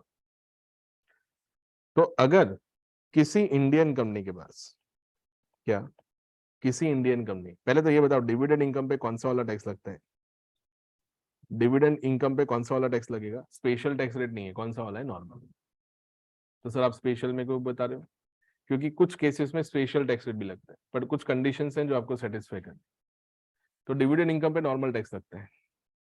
तो मान लो एक इंडियन कंपनी है, उसके पास एक फॉरेन कंपनी है यहाँ पे, ठीक है, ये टेबल बना रहा हूँ, ध्यान देना, एक फॉरेन कंपनी है, इसका नाम हम रख देते हैं, इंडियन कंपनी का नाम रखते हैं हम ए लिमिटेड, ठीक है, और ये फॉरेन कंपनी का नाम रखते हैं हम कौन सा वाला, ली इनकॉर्पोरेशन, ठीक है ना। तो ली इनकॉर्पोरेशन है, अभी ये ली इनकॉर्पोरेशन से इंडियन कंपनी को डिविडेंड मिल रहा है। मान लो इंडियन कंपनी के पास कितने शेयर्स हैं, 36% शेयर्स हैं, किसके, ये ली इनकॉर्पोरेशन के 36% शेयर्स हैं, और इंडियन कंपनी को कितना डिविडेंड मिला इस साल, 40 लाख रुपीस का क्या मिला है, डिविडेंड मिला है, रुपीस में मिला है। तो अभी ये इंडियन कंपनी को कितना टैक्स पे करना पड़ेगा, नॉर्मल के हिसाब से कितना टैक्स देना पड़ेगा। तो मान लो ये इंडियन कंपनी है ना, वो नॉर्मल बाय डिफॉल्ट वाले स्कीम में जा रही है, तो उनको कितना टैक्स देना पड़ेगा, 30% टैक्स देना है। तो 30% के हिसाब से कितना टैक्स होगा, कितना टैक्स होगा, 12 लाख, प्लस अदर इनकम के हिसाब से जो सरचार्ज आता होगा वो तो देना पड़ेगा। तो इंडियन कंपनी ने क्या मतलब अपनी बात रखी गवर्नमेंट ऑफ इंडिया के सामने, बोले तुम लोग ये गलत कर रहे हो, क्यों, क्योंकि इंडियन कंपनी बाहर पैसा इन्वेस्ट करती है, तो उसके बदले में उनको डिविडेंड मिलता है, तो डिविडेंड मिलता है, तो डिविडेंड तो फॉरेन करेंसी में मिलता होगा, तो it is good for the economy कि आपको फॉरेन कंपनी जो डिविडेंड दे रही है वो फॉरेन करेंसी में रिसीव दे रही है, तो it should have been the something concessional. समझ रहे हो मैं क्या बोल रहा हूँ, बट आपने कितना लगा दिया, 30%, तो बोले हमारा दिल ही उठ गया, हम नहीं इन्वेस्ट ही नहीं करेंगे। एक काम करो, जॉन को सॉरी ली को फोन करो, जॉन नहीं सॉरी किसको फोन करो, ली को फोन करो और सारा इन्वेस्टमेंट निकाल दो, उससे भी तुम कैपिटल गेन लेने तो आ ही जाओगे, ठीक है। तो गवर्नमेंट ने बोला यार दिल पे मत ले लो, करते हैं कुछ आपके लिए, तो उसको 30% की जगह कितना टैक्स पे करना पड़ेगा, कितना टैक्स पे करना पड़ेगा, 15% कंसेशनल टैक्स लगेगा।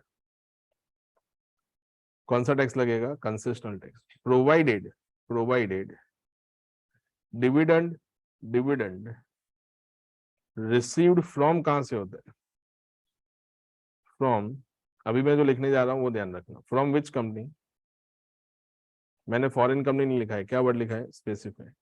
So now what do you mean by specified foreign company, specified foreign company का मतलब होता है ऐसी फॉरेन कंपनी जिसमें कितने परसेंट से ज्यादा होल्डिंग हो आपका, 26% या फिर उससे ज्यादा होल्डिंग। तो व्हाट इफ लेस देन 26 हुआ तो फिर वो जो नॉर्मल प्रोविजन है वो एप्लीकेबल हो जाएगा। तो देखो यहाँ पे मैंने कितना परसेंट लिखा है, 36, तभी आपको फॉरेन कंपनी से डिविडेंड मिलेगा, तो कितना टैक्स लगाओगे, 30% लगाओगे कि 15%, 15 कंसेशनल हो गया ना, समझ रहे हो। तो ये ध्यान रखना, ये प्रोविजन तो याद रह जाएगा। सबसे इंपॉर्टेंट क्या है, ये वाला 115 कौन सा, बीबीडी, जो एग्जाम में आ सकता है, बहुत बार आता है, ठीक है, तो ये ध्यान रहे। उसके बाद एक ट्रिक क्या होती है पता है, जैसे मैं हर बैच में करता रहता हूँ, आप लोगों का एग्जाम जून 23 में, तो जब जून में एग्जाम देने जाते हैं ना, उससे पहले मई 23 का सीए फाइनल का डीडी का पेपर सॉल्व करके जाना है। क्यों, क्योंकि उसी में से 20-25 मार्क्स का क्या होता है, वो लोग वहां पे क्या करते हैं, कॉपी पेस्ट पूछते हैं। अभी वो भी मे भी कॉपी करते होंगे नहीं करते होंगे, वो सब जाने दो, अपने अपने मतलब का देखो, ठीक है ना, कि आप सीए फाइनल का मई 23 का क्वेश्चन पेपर करके जाओगे, तो आपको बहुत सारी सिमिलरिटी सीए में फाइनल के पेपर में देखने को मिलेगी। आ रहा है समझ, ठीक है। और उसका पेपर करने से एक फायदा ये भी रहता है कि जो क्वेश्चंस की जो डिफिकल्टी लेवल है वो भी आपको पता चलेगा कि कितना क्वेश्चन का लेवल है, क्योंकि अगर आप सीए फाइनल का क्वेश्चन पेपर सॉल्व करोगे तो you will find the level in that, ठीक है। सीए में फाइनल में भी लेवल तो होता ही है, बट आप पहले से एक्सपेक्ट करोगे कि इतने लेवल का तो डीडी का पेपर आएगा ही, समझ आ रहा है। It is all about confidence, कि आप सॉल्व कर लोगे तो आपका कॉन्फिडेंस क्या होगा, बढ़ेगा, और कोई ऑब्जेक्टिव होता नहीं, ठीक है ना। आपको पूरा सब्जेक्ट आता है but your lack of confidence, तो फिर वो तो क्या होता है कि फिर वही अंधेरे में तीर मारने जैसी वाली बात हो, कि तीर चलाना आपको आता है बट ये नहीं पता है कि कहाँ पे लगाना है, तो फिर वो तो अंधेरे में तीर मारने जैसी वाली बात हो। तो इनफैक्ट मैं तो स्टूडेंट्स को ऐसा बोलता हूँ, मई 23 का तो मैं सॉल्व करवाऊंगा, बट मैं स्टूडेंट को ऐसा बोलता हूँ कि आप मई 23 का करो, नवंबर 22 का करो, मई 22 का करके जाओ, तो आपके पास क्वेश्चन बैंक क्या होगा, बड़ा होगा, ठीक है। सो हो सकता है कि एक दो चीजें मैंने ना आपको बताई हो, वहां पे आपको क्लिक हो जाए, ठीक है, क्योंकि considering the length of the subject we are not able to figure out the 100% subject. कुछ ना कुछ 2-5% चीजें मुझसे छूट जाएगी। आप समझ रहे हो ना मैं क्या बोल रहा हूँ, क्योंकि सब्जेक्ट अपने आप में क्या है, बहुत बड़ा है। तो 2% का तो वेरिएशन हमें चल के मतलब लेके चलना ही पड़ेगा, बैर मिनिमम लेके चलना पड़ेगा। तो बेटर होगा कि आप सारी चीजें अपने आप से क्या कर लो, डील कर लो, ठीक है। तो एक सेक्शन उन्होंने अभी के एग्जाम में पूछा था, ठीक है, जो मैंने ऐसे बताया हुआ था। एक सेक्शन है और कौन सा, 115 कौन सा है, बीबीसी। देखो ऊपर था ना बी बी डी था, ये कौन सा है, बीबीसी। फिर वो ऊपर पहले किया था BAA, फिर वो था BAB, फिर आता है BAC जो इंडिविजुअल वाला, ठीक है। अभी ये वाला सेक्शन सिर्फ और सिर्फ किसको एप्लीकेबल होता है,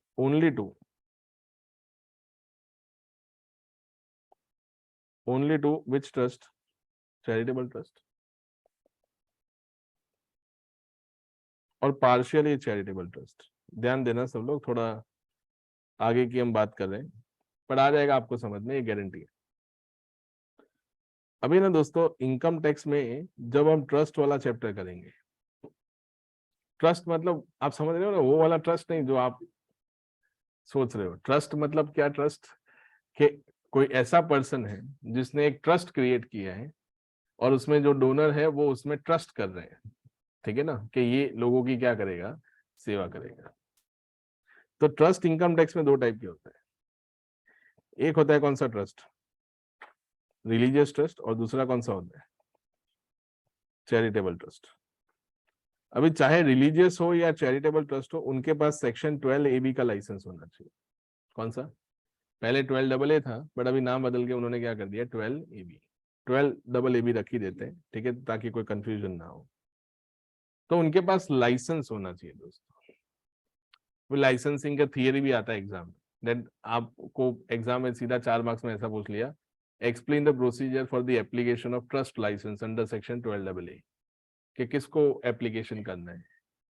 एप्लीकेशन कौन सुनेगा, कमिश्नर सुनेगा। क्या बोला मैंने, ऑफिसर सुनेगा कि कमिश्नर सुनेगा, कमिश्नर सुनेगा। तो लास्ट लेक्चर में मैंने बोला था ऑफिसर कौन होता है, कमिश्नर होता है ऑफिसर। क्या ऑफिसर तीन लोग ही होते हैं, जेसी, ACDC, ITO, ये तीन लोग ही क्या होते हैं, ऑफिसर। तो अभी आपको एप्लीकेशन ऑफिसर को करना है कि कमिश्नर को करना है। अभी मान लो कमिश्नर ने आपका एप्लीकेशन रिजेक्ट कर दिया, आपने बोला क्यों रिजेक्ट किया, बोले तेरी शक्ल पसंद नहीं आई। तो आप उसको किसके सामने चैलेंज करोगे, कमिश्नर का ऑर्डर किसके सामने चैलेंज होगा, कमिश्नर के सामने होता है। थोड़ा बहुत तो मैंने बताया ना आपको, तो वो तो ट्रिब्यूनल में चैलेंज होगा ना, क्योंकि ऑर्डर किसका आया वो भी देखने का। ऑर्डर मान लो ऑफिसर का आया तो वो कमिश्नर में सामने चैलेंज होगा, कमिश्नर का ऑर्डर आया तो ट्रिब्यूनल के सामने, ट्रिब्यूनल का आया है तो कोर्ट के सामने, हाई कोर्ट का आया है तो सुप्रीम कोर्ट के सामने। सीधा सुप्रीम कोर्ट की तरफ निकल गई गाड़ी, सुप्रीम कोर्ट बोले यहाँ पे फ्री बैठे। और भी बहुत सारी चीजें हैं, समझ में आ रहा है। देश सिर्फ आप ही का मैटर थोड़ी ना सुनने के लिए बैठा है इधर। पहले जाओ नीचे की जो चीजें हैं वो कंप्लीट करके आओ, बाद में हमारे पास आना। आ रहा है समझ में, मतलब आप सीधा हमारे पास आ रहे हो, मतलब आपको ये लग रहा है कि हाई कोर्ट और नीचे जो ट्रिब्यूनल है वो सब इनकॉम्पिटेंट है। हुआ तो वही ना, you are trying to say that कि वो लोग सारे कौन है, इनकॉम्पिटेंट है, उनको कुछ नहीं आता, ठीक है, इसलिए सीधा किसके पास चले गए, सुप्रीम कोर्ट। ना वो सब बाद में डिटेल में देखेंगे, पर आपके पास ये लाइसेंस होना चाहिए। अभी दोस्तों हुआ क्या, ये जो ट्रस्ट होते हैं, ये रिलीजियस ट्रस्ट होते हैं या चैरिटेबल ट्रस्ट होते हैं, ये बिजनेस तो करते नहीं है, लोगों की सेवा करते हैं ना। बट आपको पता ही अभी उसकी आड़ में कुछ और ही चल रहा होता है, जो मैं कन्वे करना चाहता हूँ। तो जो ट्रस्ट होता है उसकी मेन इनकम क्या होती है, कोई भी ट्रस्ट होता है उसकी मेन इनकम क्या, मतलब उसका मेन क्या होता है, डोनेशन। थोड़ा ध्यान देना, ये उस चैप्टर का भी प्राइमरी डिस्कशन हम कर रहे हैं। जो उसका मेन जो होता है वो क्या होता है, डोनेशन। मतलब वो ट्रस्ट चलता कैसे है, डोनर से चलता है। अगर डोनेशंस नहीं मिलेंगे तो ट्रस्ट क्या करना पड़ेगा, बंद करना पड़ेगा। क्यों, क्योंकि किसी को हमारे में ट्रस्ट नहीं है। तो ट्रस्ट नहीं है तो फिर ट्रस्ट क्या करना पड़ेगा, बंद करना पड़ेगा। सो डोनेशन दो टाइप के होते हैं दोस्तों, एक होता है कॉर्पस डोनेशन। कभी सुना है कॉर्पस मतलब क्या होता है? कॉर्पस मतलब ऐसा डोनेशन जो किस पर्पस से रिसीव हुआ है, स्पेसिफिक ऑब्जेक्टिव के साथ रिसीव हुआ है। मतलब जो डोनेशन आपको मिला है वो डोनेशन आपको एक ऑब्जेक्टिव के लिए मिला है। जैसे मान लो आपने किसी चैरिटेबल ट्रस्ट है जो हॉस्पिटल चला रहा है, अभी उन्होंने बोला कि हमें एक और हॉस्पिटल बनाना है, ये तो है ही, एक और हॉस्पिटल बनाना है, तो उसके लिए वो लोग डोनर ढूंढ रहे हैं। लैंड डोनर है, बिल्डिंग का जो कंस्ट्रक्शन डोनर, इनफैक्ट लिफ्ट के डोनर भी होते हैं, जो लिफ्ट होता है उसके भी डोनर होते हैं, सर्जिकल इक्विपमेंट्स के भी डोनर होते हैं।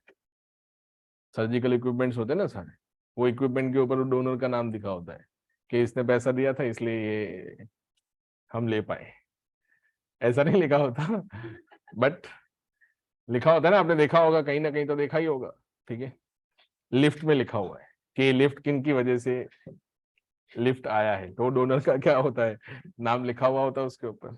तो कॉर्पस मतलब ऐसा डोनेशन जो किस पर्पस के लिए रिसीव हुआ है, स्पेसिफिक। तो कॉर्पस डोनेशन इनकम टैक्स वालों ने बोला चलो इसको मारो गोली, इसको हम क्या कर देते हैं, एग्जेम्प्ट, उस पर टैक्स नहीं लगाएंगे। बट कुछ डोनेशंस जो होते हैं दोस्तों, जो कौन से वाले डोनेशंस होते हैं, जनरल डोनेशंस। जनरल मतलब ऐसे किसी ने पैसे दिए, कॉर्पस नहीं है, स्पेसिफिक ऑब्जेक्टिव से नहीं मिला है। जैसे मान लो कि कुछ कोई भी ट्रस्ट होते हैं ना, उसके कुछ ईयर मार्क डोनर्स होते हैं। ईयर मार्क डोनर्स मतलब उनको पता होता है कि हमारे 10 डोनर फिक्स हैं, ये हमें डोनेशन दे ही देंगे, ठीक है, तो मैंने उसको अप्रोच किया, उसने मुझे डोनेशन दे दिया। बट कुछ डोनेशन जनरल होते हैं, 1000 रुपए का रसीद काटा, 2000 का काटा, 5000 का काटा, 10,000 का काटा, 15,000, ऐसा वाला डोनेशन आ रहा है। तो जनरल में भी दो टाइप के होते हैं, एक होता है दोस्तों कौन सा वाला, एनोनिमस डोनेशन, एंड एक हम ऐसा नाम रखते हैं नॉन एनोनिमस डोनेशन। एनोनिमस मतलब क्या होता है, नेम एंड एड्रेस क्या है, नॉट अवेलेबल। मतलब इनफैक्ट मैं ऐसा बोल रहा हूं, क्या नहीं अवेलेबल है, पैन कार्ड डिटेल्स अवेलेबल नहीं, मतलब जो डोनेशन देके गया है ना उसका अता पता लापता, क्या है, अता नहीं है, ना पता है, किसने दिया पता नहीं। बट ये नॉन एनोनिमस का मतलब क्या होता है, क्या है हमारे पास, पैन कार्ड है, फिर क्या है, नाम है, फिर क्या है, एड्रेस है, सब कुछ है, मतलब पता है कि कौन डोनेशन देके गया है। तो गवर्नमेंट ने बोला कि चलो ये वाला भी हम एग्जेम्प्ट कर देते, बस इसको भी हमने क्या कर दिया, एग्जेम्प्ट कर दिया। बट अभी ये हमारी आंखों में चुभ रहा है, क्यों, क्यों चुभ रहा है, इसको हम एग्जेम्प्ट करेंगे तो क्या होगा, ये आपको कौन दे के गया पैसे, जिसका कोई अता पता नहीं था, इसका मतलब उसके पास ब्लैक का पैसा ही होगा तो ही डाल दे के गया होगा ना आपको। तो इसके ऊपर हम क्या करेंगे बताएं, इसके ऊपर हम कितना परसेंट टैक्स लगा देंगे। तो इन्होंने बोला ये वाला सेक्शन 115 ईबीसी कि अगर कौन सा डोनेशन आपके पास आता है, आपको पूरा स्टोरी समझ में आया, हाँ या ना, अगर आपके पास कौन सा डोनेशन आता है, एनोनिमस डोनेशन आता है, तो कितना परसेंट टैक्स लेना पड़ेगा, 30% टैक्स लेना पड़ेगा। क्यों, क्योंकि जो डोनेशन देके गया है उसने अपनी आइडेंटिटी डिस्क्लोज नहीं की।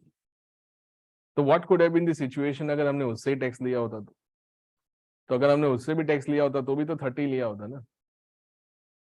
So can we say that the trust is acting as a custodian of the black money holder? So it is better to take the 30% tax right now rather waiting for the further procedures.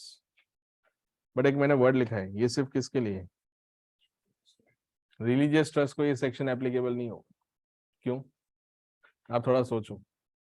Religious trust मतलब temple हो गया, mask हो गया, गुरुद्वारा हो गया, या फिर कोई भी ऐसी रिलीजियस प्लेस हो गई जहां पे डोनेशंस आते हैं, तो क्या उसमें जो एनोनिमस डोनेशंस जो होते हैं, क्या उसमें नेम एंड एड्रेस अवेलेबल होते हैं। मान लीजिए कि टेम्पल में गए, वो दान पात्र में कुछ पैसा डाला, तो उसमें क्या चिट्ठी जोड़ के डालोगे, कि इंदौर वाले ये भाई ने पैसा डाला इसके अंदर, नासिक से एक भैया आए थे उन्होंने ये पैसा डाला है, पैन कार्ड का कॉपी भी अटैच करके डाला है। पंडित जी बोले ये क्या बदतमीजी है, ऐसा कौन करता है, मतलब अभी मैं क्या करूं, सब पैन कार्ड की डिटेल्स अटैच करके क्या करूं, भगवान के सामने रखूं कि फिर इनकम टैक्स डिपार्टमेंट के सामने दूं। आ रहा है समझ में? इसलिए उन्होंने बोला कि लोग मारने को लेंगे अपने को। आप लॉजिक समझ रहे हो? तो रिलीजियस ट्रस्ट वालों को उन्होंने टच नहीं किया, बोले इनको साइड में कर दो, सेंसिटिव मैटर है। कौन सा मैटर है? सेंसिटिव। इन लोगों को पकड़ो। कौन से वाले लोग? Charitable trust. इनको पकड़ो और इनको बोलो कि तुम लोगों ने जो जो डोनेशंस लिए ना, जिसका डिटेल्स आपके पास अवेलेबल नहीं है, क्योंकि डोनर देके जाएगा तो पैन कार्ड तो होगा ना। आपने इंटर में एक सेक्शन किया होगा 80G, डोनेशन जो आप देते हो, like donation to prime minister national relief fund, donation to Indian defence fund, donation to charitable trust. तो उसमें क्या लगता है आपको, कैसे मिल जाता होगा डिडक्शन? सपना आएगा गवर्नमेंट को कि आपने डोनेशन दिया था, कि पैन कार्ड डिटेल्स देनी पड़ती है। पैन कार्ड डिटेल्स दोगे तो मिलेगा ना डिडक्शन, ऐसे थोड़ी मिल जाता। तो ये था 115 बीबीसी। बहुत पूछा इन्होंने एग्जाम में, ठीक है ना? तो आप ध्यान रखना, अभी भी पूछते हैं, हॉट फेवरेट टॉपिक है ये दोनों, बीबीडी और कौन सा? बीबीसी। स्पेसिफाइड फॉरेन कंपनी से डिविडेंड मिला तो क्यों 26%, सॉरी क्यों 15%? क्योंकि मैंने क्या बोला आपको, क्या आप क्या लेके आ रहे हो? Foreign currency, and India is desperately the need of foreign currency. आपने कभी ऐसा भी सुना होगा कि एनआरआई के सेविंग अकाउंट में जो इंडिया में पैसा उड़ाता है ना, उसके ऊपर गवर्नमेंट कोई टैक्स नहीं लगाती। क्यों? अगर उस पर टैक्स लगा दोगे सारा पैसा उठा के बाहर लेके जाएगा। इसे बोले तू रहने दे इधर ही, तू गया जा, तेरे को जाना ही जा, बट पैसा तो रहने दे इधर। आ रहा है समझ में मैं क्या बोल रहा हूँ? तो ये सब चीजें किससे जुड़ी हुई होती है? नेशनल इंटरेस्ट या तो इकोनॉमी से जुड़ी हुई होती है। तो ये बात, ये जो एनोनिमस डोनेशन की बात है, ये तो मैं क्या करूंगा पता है, मैं खुद ही चैरिटेबल ट्रस्ट खोलूंगा और खुद ही डोनेशन देता रहूंगा, देता रहूंगा, देता रहूंगा। और डोनेशन में क्या देने का? नाम पता नहीं देने का। तो ये तो आप, मनी लॉन्ड्रिंग का केस हो जाएगा। कौन सा वाला केस हो जाएगा? Money laundering. खुद का पैसा खुद ही को क्या कर रहे हो, दे रहे हो, चैनलाइज कर रहे हो। नहीं, ये तो मनी को चैनलाइज करना पाप है इंडिया में। आप समझ रहे हो क्या बोल रहे हो? मनी को चैनलाइज नहीं करना है, खुद का पैसा ही क्या कर रहे हो, घुमा रहे हो, मनी लॉन्ड्रिंग का केस हो जाएगा। क्लियर हो रहा है मैं क्या बोल रहा हूँ? ठीक है। और इनकम टैक्स और पीएमएलए, मतलब prevention of money laundering act, 4 act पढ़ने होते हैं। एक आपके इंडेक्स में दे रखा है, ब्लैक मनी एक्ट। कौन सा? ब्लैक मनी एक्ट है। फिर एक है बेनामी एक्ट, मतलब बेनामी प्रॉपर्टी होल्डर एक्ट। ठीक है ना? बेनामी मतलब क्या होता है, आपको क्या लगता है? बेनामी का मतलब क्या होता है? नाम बिगड़ का, क्या दो नाम का? ऐसा? कभी सुना है बेनामी? तो सुना ही होगा ना, कि इसके पास बेनामी संपत्ति है। बेनामी प्रॉपर्टी मतलब, बेनामी प्रॉपर्टी का मतलब होता है आय से अधिक संपत्ति। क्या? अगर हिंदी में बात करो तो आय से अधिक संपत्ति, मतलब जितनी आपकी आय है, मतलब जितनी आपकी इनकम है, उससे ज्यादा आपकी क्या है? वेल्थ है, मतलब प्रॉपर्टीज है। इसका मतलब पैसा कहाँ से आया होगा तुम्हारे पास? ब्लैक का पैसा होगा। तो बेनामी होल्डर के अंदर तो इनप्रिजनमेंट है, जिसको बोला जाता है कॉग्निजेबल ऑफेंस। कॉग्निजेबल ऑफेंस मतलब क्या होता है? दो टाइप के ऑफेंस होते हैं दोस्तों, एक होता है कॉग्निजेबल, दूसरा होता है नॉन कॉग्निजेबल। कॉग्निजेबल मतलब क्या होता है? विदाउट वारंट आपको अरेस्ट किया जा सकता है। क्या? कॉग्निजेबल का मतलब सीरियस ऑफेंस होता है। क्या? सीरियस, बहुत बड़ा कांड किया है, तो उसके लिए वारंट नहीं मिलेगा आपका, सीधा आके वो क्या करेगा? अरेस्ट। दूसरा होता है non cognizable offence. Non cognizable मतलब अगर अरेस्ट करना है ना आपको, तो उसके लिए वारंट चाहिए, मैजिस्ट्रेट से लेके क्या आना पड़ेगा? वारंट लेके आना पड़ेगा, तब आपका अरेस्ट होगा। ये ध्यान रखना। ये तो सुना होगा ना, बेलेबल ऑफेंस, नॉन बेलेबल, जिसमें बेल नहीं होती है, सॉरी बेल नहीं होती, उसको हम क्या बोलते हैं? Non bailable. आप समझ रहे हो? तो बेसिक्स में से बेसिक्स की बातें नहीं होगी। आप लॉजिक समझ रहे हो मैं क्या बोल रहा हूँ? तो ये जो मैं जो बता रहा हूँ ना, वो ध्यान से सुनना, ठीक है? क्योंकि आगे के चैप्टर में ये सब चीजें वापस से थोड़ा और डेप्थ में आएगी, इनफैक्ट ज्यादा डेप्थ में आएगी। तो इससे बेटर है कि आप अभी से, ठीक है ना, इसको प्रिपेयर करते रहो। ठीक है? तो ये तो मैंने बात किया किसका? 115 बीबीसी का। ये दो टैक्स रेट्स हैं जो आपको अभी के लिए याद रखने हैं। ठीक है? बीबीडी हो गया, और कौन सा वाला हो गया? बीबीसी हो गया। दैट इज ओनली टू, ये किसको एप्लीकेबल होगा? ओनली टू चैरिटेबल ट्रस्ट, और किसी को ये एप्लीकेबल नहीं होगा। आगे बढ़ते हैं नेक्स्ट। उसके बाद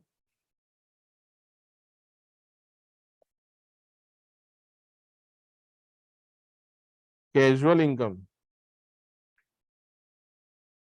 तो आप सब लोगों को पता होगा कैजुअल इनकम, कैजुअल इनकम से मेरा मतलब क्या है कि लाइक आपको कौन सी इनकम हुआ है,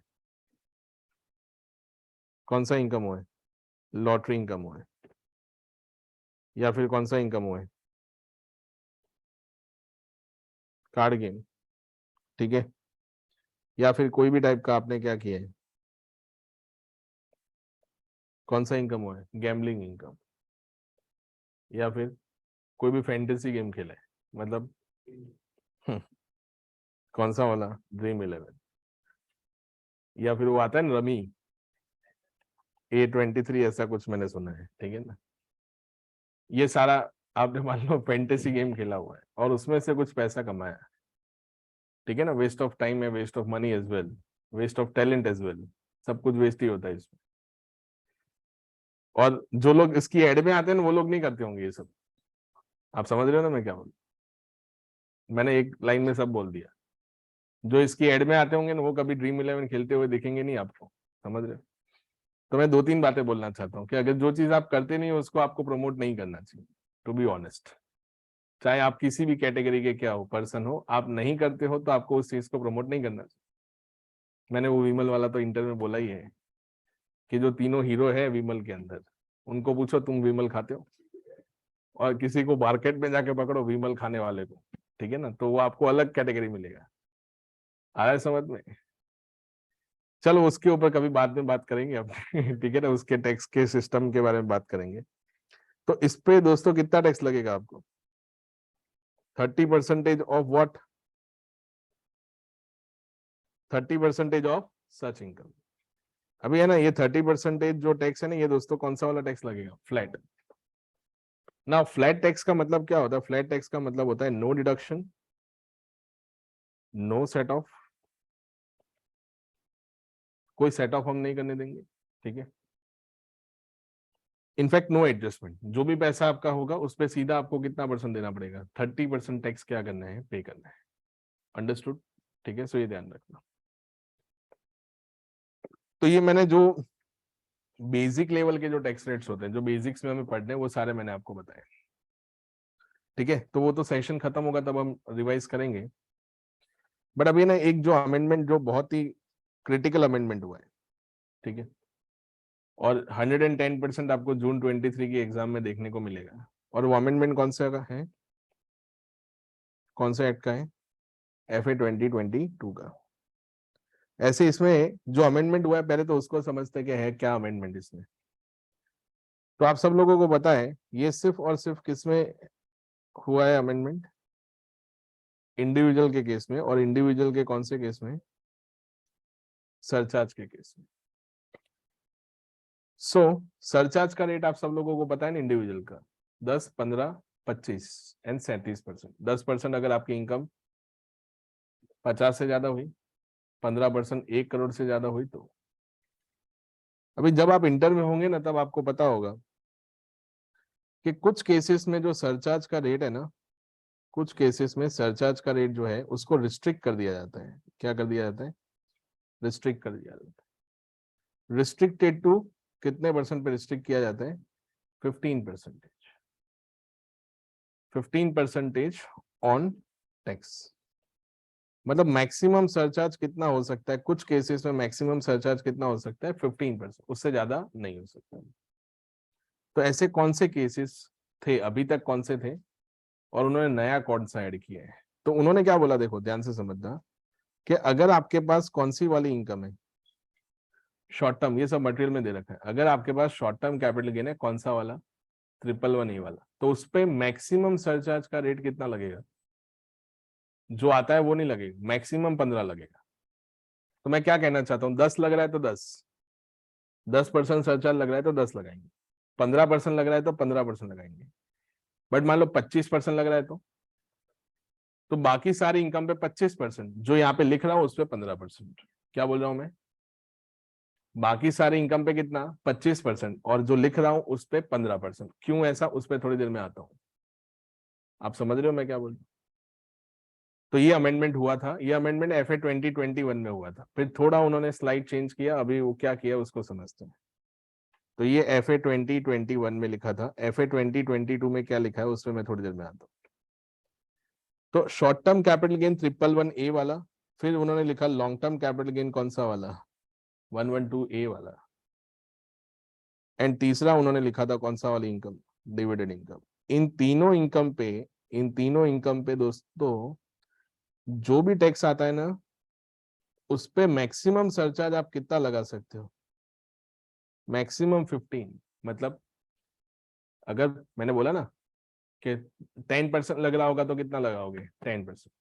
15 लग रहा होगा तो 15, बट मान लो 37 लग रहा होगा तो इसके ऊपर 15 लगाएंगे। ये तीनों इनकम के ऊपर जो टैक्स आया होगा उस पर 15, बाकी का जो टैक्स होगा वो कैलकुलेशन अपने को करना पड़ेगा, बट वो अभी नहीं हो पाएगा, नेक्स्ट लेक्चर में होगा। तो बाकी की जो इनकम होगी वो एक आधा छोटा सम हम कर लेंगे। तो बाकी की जो इनकम होगी उस पर कितना करेंगे हम, 37% या तो 25%, जो भी आता होगा वो। ये तो आपको भी पता था। अभी इन्होंने क्या किया बताए, ये वाला जो था इसको एज इट इज रखा, बट एक नया सेक्शन इसमें जोड़ दिया, कौन सा, 112। मतलब अभी कौन सी इनकम आ गई इसमें, 111A आ गया, 112 आ गया, 112A आ गया, और कौन सा वाला इनकम आ गया, डिविडेंड इनकम। ये चारों इनकम पे मैक्सिमम सरचार्ज कितना लगेगा, 15%। क्या बोल रहा हूँ, समझ आ रहा है? पहले कितनी इनकम थी, 3, अभी कितनी कर दी है, 4। ये 110% एग्जाम में मिलेगा। तो ये ध्यान रखना, 112A, 112, 111A and dividend income, इस पे जो भी टैक्स आया होगा उस पे सरचार्ज मैक्सिमम कितना कर सकते हैं हम लोग, 15। रेस्ट ऑफ द इनकम पे जो आता होगा वो हम लगा देंगे। जो आता होगा मतलब कितना लगाएंगे, ऑब्वियसली 15 से ज्यादा ही आता होगा, तो या तो 25 होगा या तो कितना होगा, 37। अंडरस्टूड? ठीक है, सो ये ध्यान रख। तो सर क्या लॉजिक क्या है इसका, वो तो समझाओ।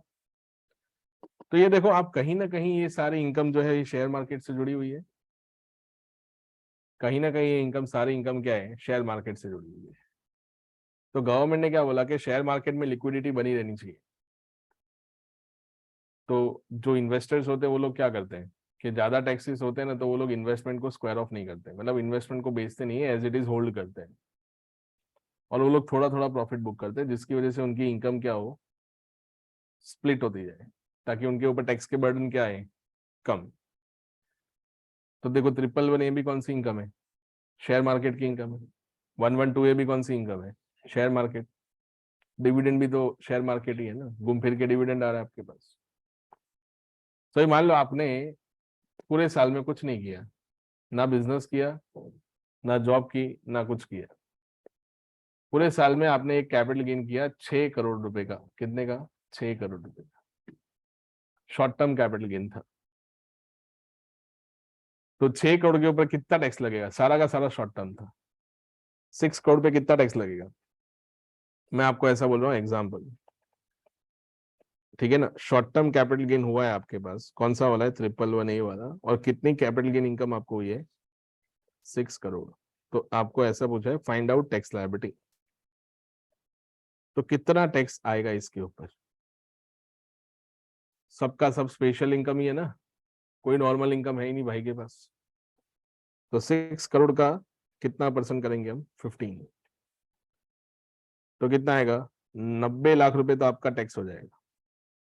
प्लस इसके ऊपर हम क्या करेंगे, प्लस इसके ऊपर हम क्या करेंगे, इसके ऊपर हम लगाएंगे क्या, सरचार्ज। ना अमेंडमेंट नहीं किया होता तो कितना सरचार्ज लगता, अमेंडमेंट मान लो हुआ ही नहीं, इस धरती पे कुछ अमेंडमेंट नहीं हुआ, तो what could have been the surcharge rate, 37। मैं सिर्फ ऐसे बता रहा हूँ, बाद में हम चेंज करते हैं। तो 37% सरचार्ज होता तो what could have been the situation, क्या होता बोलो, 33 लाख। मतलब इसका टैक्स कितना हो गया, 1 करोड़ 23 लाख। मतलब इफेक्टिवली टैक्स रेट 20% के आसपास नहीं हो गया, आपको नहीं लगता ये। तो इन्वेस्टर लॉबी नाराज हो गए, बोले ये मजा नहीं आया, ये तो आप हमारे इन्वेस्टमेंट को क्या कर रहे हो, टाइम वैल्यू पूरा डिस्टर्ब कर रहे हो, टाइम वैल्यू ऑफ मनी आप पढ़ोगे, पूरा का पूरा टाइम वैल्यू ऑफ मनी क्या कर रहे हो, डिस्टर्ब कर रहे हो। It should not be like this, आ रहा है समझ में? It should have been this something reasonable. 37% you can not tax from us, क्योंकि ये 37% जो, ये 6 करोड़ रुपीज की मुझे जो इनकम हुई है ना, ये एक साल को रिलेट नहीं करती है। ये हो सकता है कि 4-5 साल से मैं कोई इन्वेस्टमेंट अपॉर्चुनिटी को वेट कर रहा था, तब मैंने जाना कि इसको कैपिटलाइज की थी। तो it should have been the split in the different years. तो ये तो इन्वेस्टर का मानना था। दूसरा, जो जो स्टॉक मार्केट के जो एक्सपर्ट लोग होते हैं, इवन एनएससी और बीएससी के जो डायरेक्टर थे, उन्होंने भी सीबीडीटी को ये रिकमेंडेशन दिया, गवर्नमेंट को भी ये रिकमेंडेशन दिया कि आपके टैक्स रेट्स कुछ ज्यादा ही एक्सेलरेट हो रहे हैं, मतलब कुछ ज्यादा ही टैक्स क्या कर रहे हैं, आप टैक्स पेयर के ऊपर लगा रहे हो। एंड ये जो आपकी इनकम है, शेयर मार्केट की इनकम, ये आपकी एक्टिव इनकम है कि पैसिव इनकम है? समवॉट पैसिव इनकम है ना, एक्टिवली तो आपने पार्टिसिपेट किया नहीं होगा। हो सकता है कि आपने एक्टिवली भी पार्टिसिपेट किया हो। तो गवर्नमेंट ने ऐसा बोला कि ये लोग इन्वेस्टमेंट किस लिए करते हैं, सेविंग एंगल से करते हैं, और तुम इस सेविंग के ऊपर 20% टैक्स लगा दोगे तो वेल्थ अप्रिसिएशन कब होगा? कोई भी कंट्री तब आगे जा सकती है जब टैक्स पेयर के पॉकेट में पैसा हो, ना ही कि गवर्नमेंट के पॉकेट में। ऐसा सब उन लोगों ने बड़ी बड़ी बातें की जो मैंने आपको बोला, ठीक है ना, ये उन लोगों की बातें थी, मैंने आपको बता दी ताकि आपको आइडिया रहे। तो गवर्नमेंट ने बोला बात तो सही कर रही है। तो गवर्नमेंट ने क्या बोला, चलो आज से 37% बंद, बस खुश हो जाओ। अभी 37 की जगह तुम कितना देना, अभी ये मत बोलना कि 15 भी नहीं देंगे, कितना दे दो, 15%। तो 15% अभी आपको 90 लाख का करना है, मतलब अभी आपको कितना टैक्स देना है, सरचार्ज कितना देना है, 13,50,000।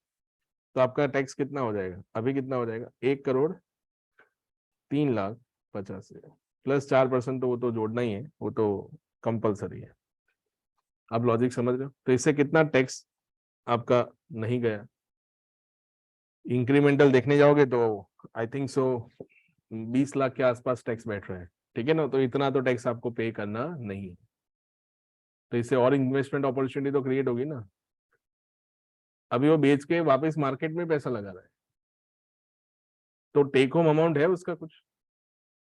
मैंने 6 करोड़ रुपए का कैपिटल गेन किया, जो भी बेचा वापस से सारा री इन्वेस्ट कर दिया, तो मैंने टेक होम किया कुछ भी। इनफैक्ट आपको मुझे अप्रिसिएशन देना चाहिए था कि मैंने वहां से उठाया यहाँ डाला। घर थोड़ी ना लेके गया हूँ, घर लेके गया हूँ टैक्स लगा तो बात समझ भी आती है। आपने वो कैपिटल गेन में देखो, याद करो जब छोटे थे तब आपने एग्जाम्पशन पढ़ा होगा 54 का। छोटे थे मतलब इंटर में थे तब। तब क्या था, मान लो 1 करोड़ का घर बेचा है, 40 लाख का इंडेक्स कॉस्ट ऑफ एक्विजिशन था, तो 60 लाख का आपका कैपिटल गेन था। अभी मान लो 1 करोड़ में घर जो बेचा 3 BHK का घर था, तो कोई भी इंसान 3 BHK का घर बेच के मान लो 4 BHK लेगा, 5 BHK लेगा, सड़क पे थोड़ी रहेगा घर बेच के। तो अभी वो 2 BHK का, 3 BHK का, 1 CR का घर बेचा, 1 CR में से 50 लाख कहीं और से ब्याज पे लाके जोड़ के 1.5 करोड़ का घर लिया, और तुम इधर 60 लाख पे क्या मांगने आ जाते हो, टैक्स मांगने आ जाते हो। तो whether I am enjoying that 60 lakh rupees, और ultimately I am investing in the industry और the investing in the economy, तो फिर आप क्यों टैक्स लगा रहे हो, समझ नहीं आ रहा। तो इसलिए उन्होंने बोला कि हाँ बात सही कर रही है, ठीक है ना, बत्ती थोड़ी उनको लेट होती है, इसलिए उन्होंने क्या बोल दिया, चलो छोड़ो यार, सर दर्द कर रहा है, एग्जाम्शन दे दो, बस। तो एग्जाम्शन दे दिया उन्होंने। तो सेम वे यहाँ पे भी तो वही होना चाहिए, बट स्टिल वो लोग क्या लगा रहे, नहीं कैपिटल गेन तो हम क्या करेंगे, लगा के देंगे। तो है ना, आप देखना नेक्स्ट नेक्स्ट जो फाइनेंस एक्ट 2023 आएगा ना, उसमें एक अमेंडमेंट होगा कि अगर आप शेयर्स बेच के शेयर्स खरीदते हो तो भी आपको कैपिटल गेन में क्या मिलेगा, एग्जाम्पशन। क्या, शेयर्स बेचकर शेयर्स खरीदते हो तो मिलना चाहिए कि नहीं मिलना चाहिए, मिलना तो चाहिए। मैंने देखो क्या किया, अब थोड़ा अभी मैं थोड़ा ज्यादा डिटेल में जा रहा हूँ, ध्यान से समझना। मैंने 2 लाख के इन्फोसिस लिए, 2 लाख के इन्फोसिस 3 लाख के हो गए, मैंने बेच दिए 2 साल में।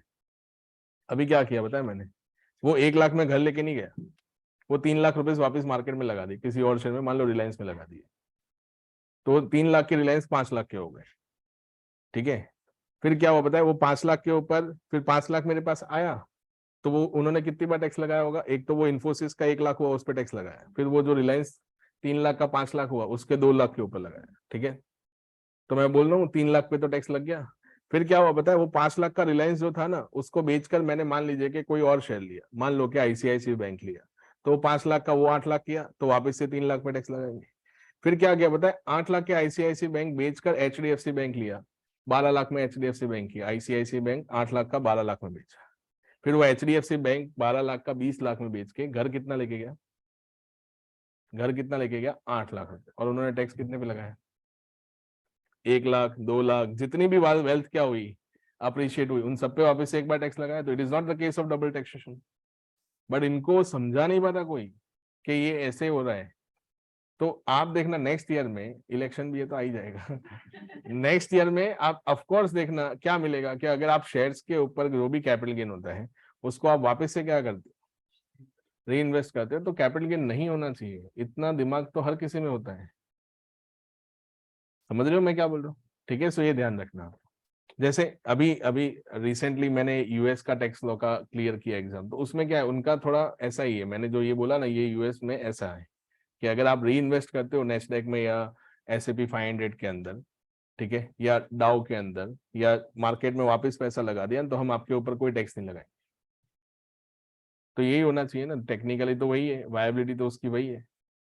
दूसरा क्या होता है कि वहां पे एक होता है सुपर फंड, जैसे अपने यहाँ PF होता है ना, प्रोविडेंट फंड। तो प्रोविडेंट फंड का पैसा कौन यूज करता है?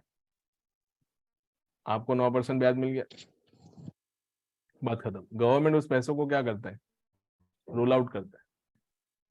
अभी रोल आउट करने के बाद जो पैसा होता है उसमें जो प्रॉफिट होता है वो तो आपको देगा नहीं। वो तो क्या बोलेगा, तेरा 9% आ गया, बात खत्म। अभी मैंने आगे 40 बनाया, 30 बनाया, वो तुझे नहीं देखने का। बट यूएस में और कुछ ऐसी कंट्रीज में ऐसा है कि सुपर फंड में पैसा आपको खुद ही इन्वेस्ट करना है, और खुद ही उसको क्या करना है, खुद ही आपको उसको ऑपरेट करना है, खुद ही उसको रेगुलेट, मतलब खुद ही आपको उसको ऑपरेट करना है। आपको टेक होम नहीं करना है। अगर आप टेक होम करोगे तो 45% टैक्स है। तो आपको खुद ही वो PF में पैसा घुमाते रहना है, घुमाते रहना है, घुमाते रहना है। तो जो अल्टीमेटली वेल्थ अप्रिशिएट होगी वो किसके पॉकेट में जाएगी? आप समझ रहे हो ना, आप खुद ही वो फंड को क्या करो, ऑपरेट करो। अभी इंडिया में PF कौन ऑपरेट करता है? आप नहीं ऑपरेट करते हो, आपसे पैसा देके वो फंड ऑपरेटर कोई और होता है। बट वहां पे फंड आपको ही ऑपरेट करना है। जो भी इनकम आप कमाओगे वो सीधा का सीधा कहाँ आएगा, आपके पास आएगा। 5 साल के बाद विड्रॉ करोगे तो कोई टैक्स वहां पे भी नहीं है। आ रहा है समझ में? तो कुछ चेंजेस जो है वो बहुत ही जरूरी है। जैसे ये वाला मैंने बोला, तो इन्होंने ये वाला चेंजेस करके इतना तो एडमिट कर लिया है कि हमसे गलती हो रही है। आप समझ रहे हो? मैंने 20 लाख का शेयर लिया, 30 लाख में बेच दिया, 10 लाख का प्रॉफिट हुआ। पर मैंने जो 30 लाख मेरे पास आए ना, 30 लाख में से मैंने 40 लाख के शेयर्स लिए। तो मैंने कुछ घर घर पे लेके गया मैं। इनकम टैक्स किसके ऊपर होता है पता है? टेक होम पे होता है। टेक होम मतलब जो मैं रिडीम करके कहाँ ले जा रहा हूँ, घर पे ले जा रहा हूँ। अभी मैंने 30 लाख रुपए आए मेरे पास, तो 30 लाख रुपए मैंने ऐसे के ऐसे वापस क्या कर दिए, इन्वेस्ट कर दिए। तो नहीं होना चाहिए ना टैक्स। आप बोलो, आपको लग रहा है ना कि नहीं होना चाहिए ना, क्योंकि वापस से मैं क्या कर रहा हूँ, इन्वेस्ट कर रहा हूँ। तो it should not have been read के आप वापस से क्या लगा दो, टैक्स। अभी मान लो 30 लाख के 50 लाख के शेयर्स किए, फिर वापस से मैंने उसको री इन्वेस्ट किया, तो वो लोग तो वापस से 20 लाख पे क्या लेंगे, टैक्स। ऑलरेडी 10 पे तो ले चुके हैं, ठीक है ना। तो 10 प्लस, हाँ बाद में जब मैं सारा पैसा बेच के घर ले जाता हूँ तब टैक्स ले लो ना, तब कौन ना बोल रहा है, ठीक है। तो ये वाला उन्होंने अमेंडमेंट किया, ठीक है, ये ध्यान रखना। तो 1111A में उन्होंने ये वाला बात किया। अभी मान लो, ध्यान से समझना, एक और एग्जांपल, जो छोटे एग्जांपल हमें डिस्कस करने। कौन है, मिस्टर एक्स है। नॉर्मल इनकम उनकी कितनी है? नॉर्मल इनकम उनकी है 1,20,00,000। 1 करोड़ नहीं रखते, 4,20,00,000 रखते, ठीक है। ये उनका नॉर्मल इनकम। क्या करते हैं, जॉब करते हैं, सैलरी इनकम हुआ है। और एक उनको कैपिटल गेन हुआ है, शॉर्ट टर्म कैपिटल गेन। कौन सा वाला हुआ है? 111A वाला। कितने का हुआ है? 1,90,00,000 का। Find out tax liability. So कितना होगा टोटल इनकम उनका? टोटल इनकम कितना होगा, बोलो तो। 6 करोड़। तो सरचार्ज का रेट कितना होना चाहिए? ऐसे देखने जाए तो 37% हो जाना चाहिए, हो जाना चाहिए कि नहीं? बट अभी है ना, मिस्टर एक्स क्या बोल रहे हैं कि ये इनकम जो है ना, ये मुझे कभी कभार होती है, हर बार नहीं होती। तो अगर मुझे ये इनकम नहीं होती तो मैं कितना सरचार्ज देता आपको? 25% देता।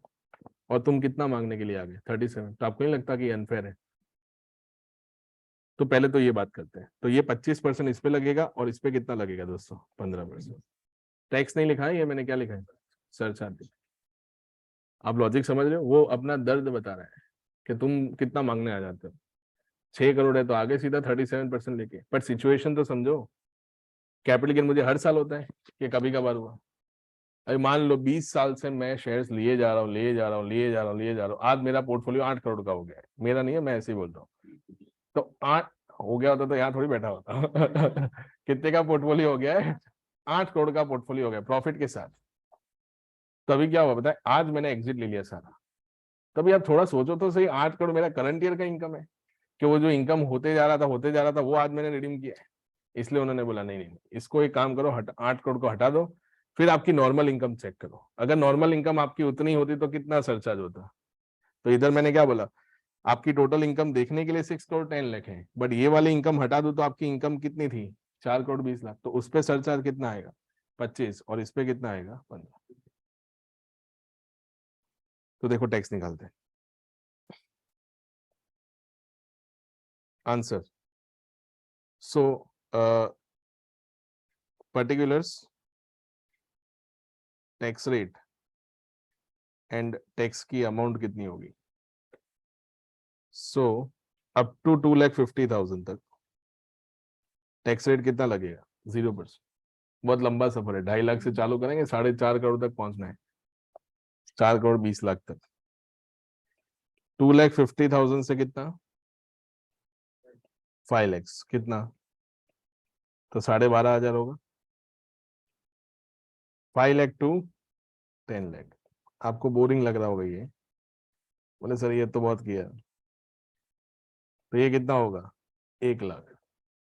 एंड अभी मूड में आ गई इनकम टैक्स, अबाउट 10 लाख होगा तो फिर बाद में हम फुल मूड में आ जाएंगे और कितना टैक्स लेंगे? 30%। कितना हो गया बोलो? 1 करोड़ 23 लाख। ठीक है। अभी आपको वो जो शॉर्ट टर्म कैपिटल गेन है उस पर भी तो टैक्स करना पड़ेगा ना। तो शॉर्ट टर्म कैपिटल गेन कितना है? 1 करोड़ 90 लाख। तो इसका कितना टैक्स आएगा? 15%। Under which section? 111A। कितना आया? 28,50,000। ठीक है, सबका टोटल करो दोस्तों, ये आपका आ जाएगा टोटल टैक्स 1,52,62,62,000। ये आपका आ गया टैक्स। अभी फ्रेंड्स इसके ऊपर हमें क्या लगाना है? सरचार्ज। फिर मैं आपको नेक्स्ट लेक्चर में एक शॉर्टकट बताऊंगा और इजीली करने के लिए। तो कितना सरचार्ज आएगा? तो सरचार्ज यहाँ पे 37% लगा सकते हैं हम लोग, बट 37 लगेगा नहीं आफ्टर अमेंडमेंट। ठीक है, तो अभी हमें 25% किस पे लगाना पड़ेगा? 25% on on which tax? Normal tax.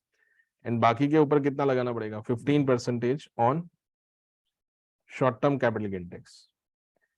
तो मैं ऐसा बोल सकता हूँ 28,50,000 का कितना परसेंट करेंगे हम? 15%। और बाकी का कितना टैक्स बचा? बाकी का इसका टोटल करो कितना था? 1 करोड़ 12,000।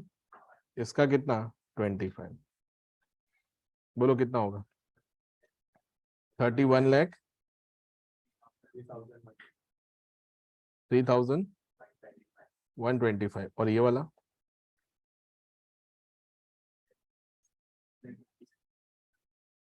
दोनों का टोटल कर दो। नहीं नहीं, सबका सब, ये वाला टैक्स का भी।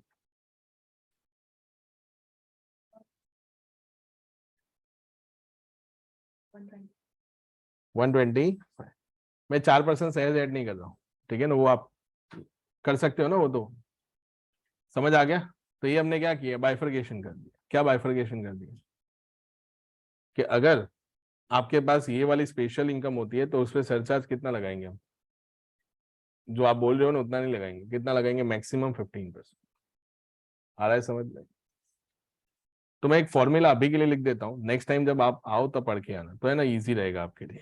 ठीक है, मैं देखो एक गोल्डन रूल लिखता हूँ, क्योंकि ज्यादातर स्टूडेंट यहाँ पे बहुत फंसते हैं। इनफैक्ट कुछ लोग क्वालिफाइड होते हैं, उनको भी थोड़ा कम समझ आता है, तो आप ध्यान देना। तो जो भी आपकी क्या है दोस्तों, क्या है गोल्डन रूल? जो भी आपकी क्या है टोटल इनकम, कौन सी इनकम है? टोटल। अभी टोटल इनकम है तो सारी इनकम होगी, सैलरी इनकम भी होगी, कैपिटल गेन इनकम भी होगी, सारी इनकम होगी या नहीं। तो टोटल इनकम में से आपको क्या करना है, टोटल इनकम में से आपको माइनस करना है, क्या माइनस करना है, 112A वाली इनकम, फिर कौन सी इनकम, 111A वाली इनकम, फिर कौन सी इनकम, 112 वाली इनकम, और कौन सी इनकम, डिविडेंड इनकम। तो ये टोटल इनकम में इंक्लूडेड ही होगी, इसलिए मैं माइनस करने को बोल रहा हूं। अगर टोटल इनकम में से माइनस करने के बाद जो अमाउंट अगर आपकी 2 करोड़ से ज्यादा आती है, कितने से ज्यादा आती है, 2 करोड़, तो आपको बाकी सारी इनकम पे कितना टैक्स लगाना है, 25। अगर टोटल इनकम में से ये तीनों इनकम माइनस करने के बाद 5 करोड़ आती है, तो आपको सारी इनकम पे कितना टैक्स लगाना है, 37%। लॉजिक समझ आ रहा है।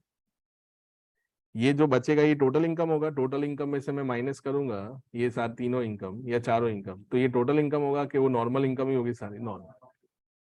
तो है ना, थोड़ी देर पहले भी मैंने आपको हिंट दिया कि उसका क्या रोना था, उसकी इनकम कितनी हो गई, 6 करोड़ 10 लाख, बट ये स्पेशल इनकम नहीं होती 1 करोड़ 90 लाख, तो वो सरचार्ज कितना देने वाला था, इन एनी वेज 25 मिलने वाला था ना आपको, आ रहा है समझ में, ठीक है ना। वो 1 करोड़ 90 लाख ने आके उसको हेल्प किया और 37 की तरफ पुश कर दिया, अदरवाइज तो आपको कितना मिलने वाला था, 25। तो अगर उस पे 15 ले रहे हो, तो आपको ये भी तो देखना पड़ेगा ना कि वो 15% वाली इनकम को ऐड करने से कोई इनकम जो 25% से जा रही थी वो 37% पे ना चली जाए। खुद पे 15% ले लिया, फिर बाद में दूसरों में जोड़ के बाद में उसमें बोले रिमेनिंग पे 37, ऐसा नहीं होगा। आ रहा है समझ में मैं क्या बोल, क्लियर हो रहा है, ठीक है। तो ये ध्यान रखना। Sir if someone has earn 50 lakh and 50 क्या लिखा है, हाँ sir if someone has earn 50 lakh and has reinvested only 50%, then what will be the treatment. तो फिर उसके इसमें जो टेक होम होगा उस पे 50% पे हम क्या लगा देंगे, टैक्स। और ये मैंने जो बात की ना शेयर मार्केट वाली, कि जो आप री इन्वेस्ट करते हो उस पर एग्जाम्पशन, वो है नहीं, मैं रिकमेंडेशन दे रहा हूँ कि नेक्स्ट ईयर में आपको ये अमेंडमेंट देखने को मिलेगा। पूरा नहीं देखने को मिलेगा बट एटलीस्ट सम एक्सटेंट तक तो आपको देखने को मिलेगा। और लॉजिकली वो करेक्ट भी तो है ना, उसमें कोई बड़ी बात नहीं है, बहुत सिंपल, अगर आप बहुत रैशनली सोचते हो, ठीक है, और टैक्सेशन आपको बहुत अच्छे से आता है, तो आप ये बहुत इजीली इसको थिंक आउट कर सकते हो कि यहाँ पे वेल्थ अक्यूमुलेशन नहीं हो रहा है, जो भी वेल्थ अक्यूमुलेट हो रही है वो वापस से किसको री इन्वेस्ट कर रहा है, आगे इंडस्ट्री में तो री इन्वेस्ट कर रहा है ना, ठीक है। सो ये ध्यान रखना। हमने क्या डिस्कस किया आज के सेशन में, घर जाके सेक्शन मैंने आपको बोले लिखने हैं। अगर मैं मेजोरिटी सेक्शंस की बात करूं तो एक हमने डिस्कस किया 115BAA कि जो टैक्स रेट किसके लिए था दोस्तों, जो टैक्स रेट उन्होंने किसके लिए लगाया हुआ है, नॉर्मल डोमेस्टिक कंपनी है जिसमें 30% है, बट 115BAA में अगर आप आ जाते हो तो 115BAA में आने से क्या होगा, आपका टैक्स रेट कितना हो जाएगा, 22%, प्लस फिक्स सरचार्ज है 10%, प्लस 4% क्या लगेगा, सेस। बट अगर आप मैन्युफैक्चरिंग कंपनी हो तो मैन्युफैक्चरिंग कंपनी पे कितना टैक्स लगता है, 15%, बट वो न्यूली सेटअप होनी चाहिए। कौन सी होनी चाहिए, न्यू। एग्जिस्टिंग होगी तो नहीं चलेगा। कहीं पे भी हमने ये कुछ खत्म नहीं किया, ये वापस जब मटेरियल में जाएंगे तब हम देखेंगे, ठीक है।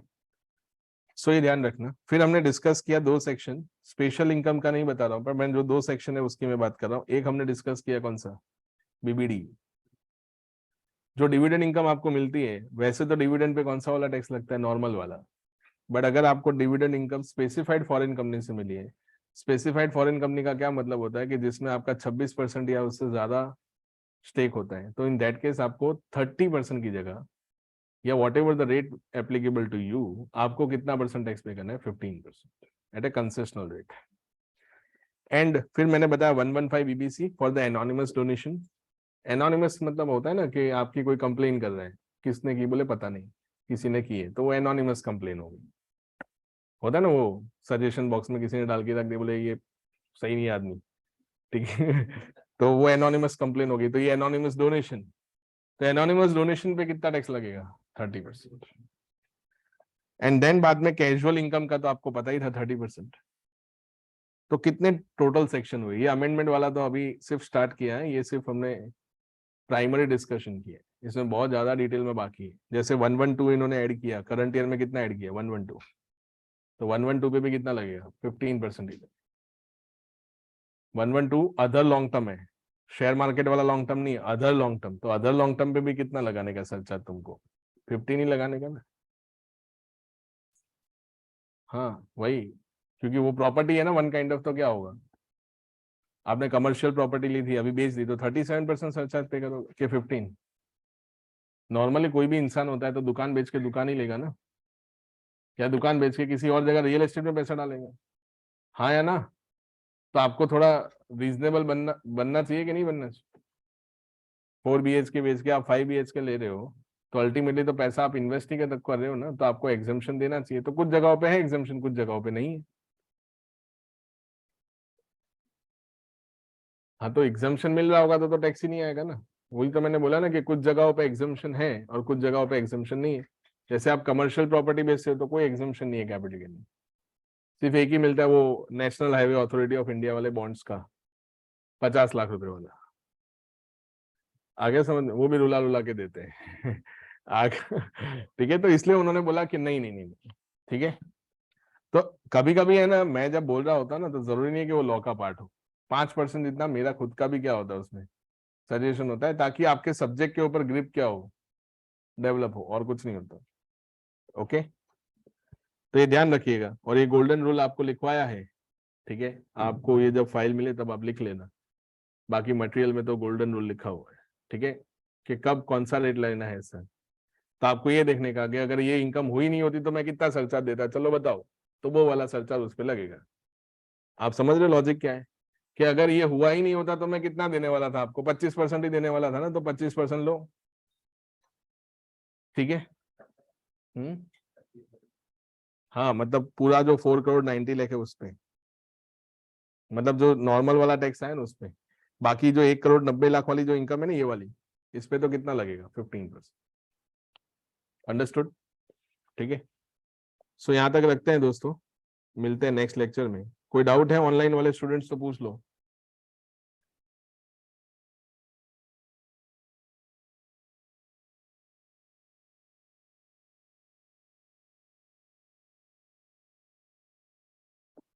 वो रह गया नहीं अपना, एक होमवर्क मैंने आपको दिया था, ठीक है ना, वो हम नेक्स्ट लेक्चर में डिस्कस करेंगे। आप पहले ही मुझे याद दिलवा देना, क्योंकि उसमें 10 मिनट का डिस्कशन। ठीक है ना, मनी बिल वाला मैंने दिया था ना होमवर्क आपको, वो मैं भूल गया। तो नेक्स्ट लेक्चर में जब मिलते हैं तब आप इमीडिएट क्या करवाना, याद करना।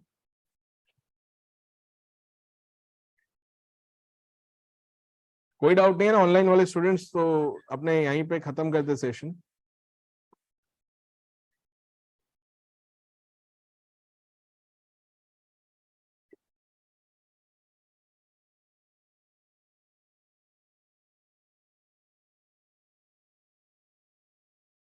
ठीक है चलो, bye everyone and take care.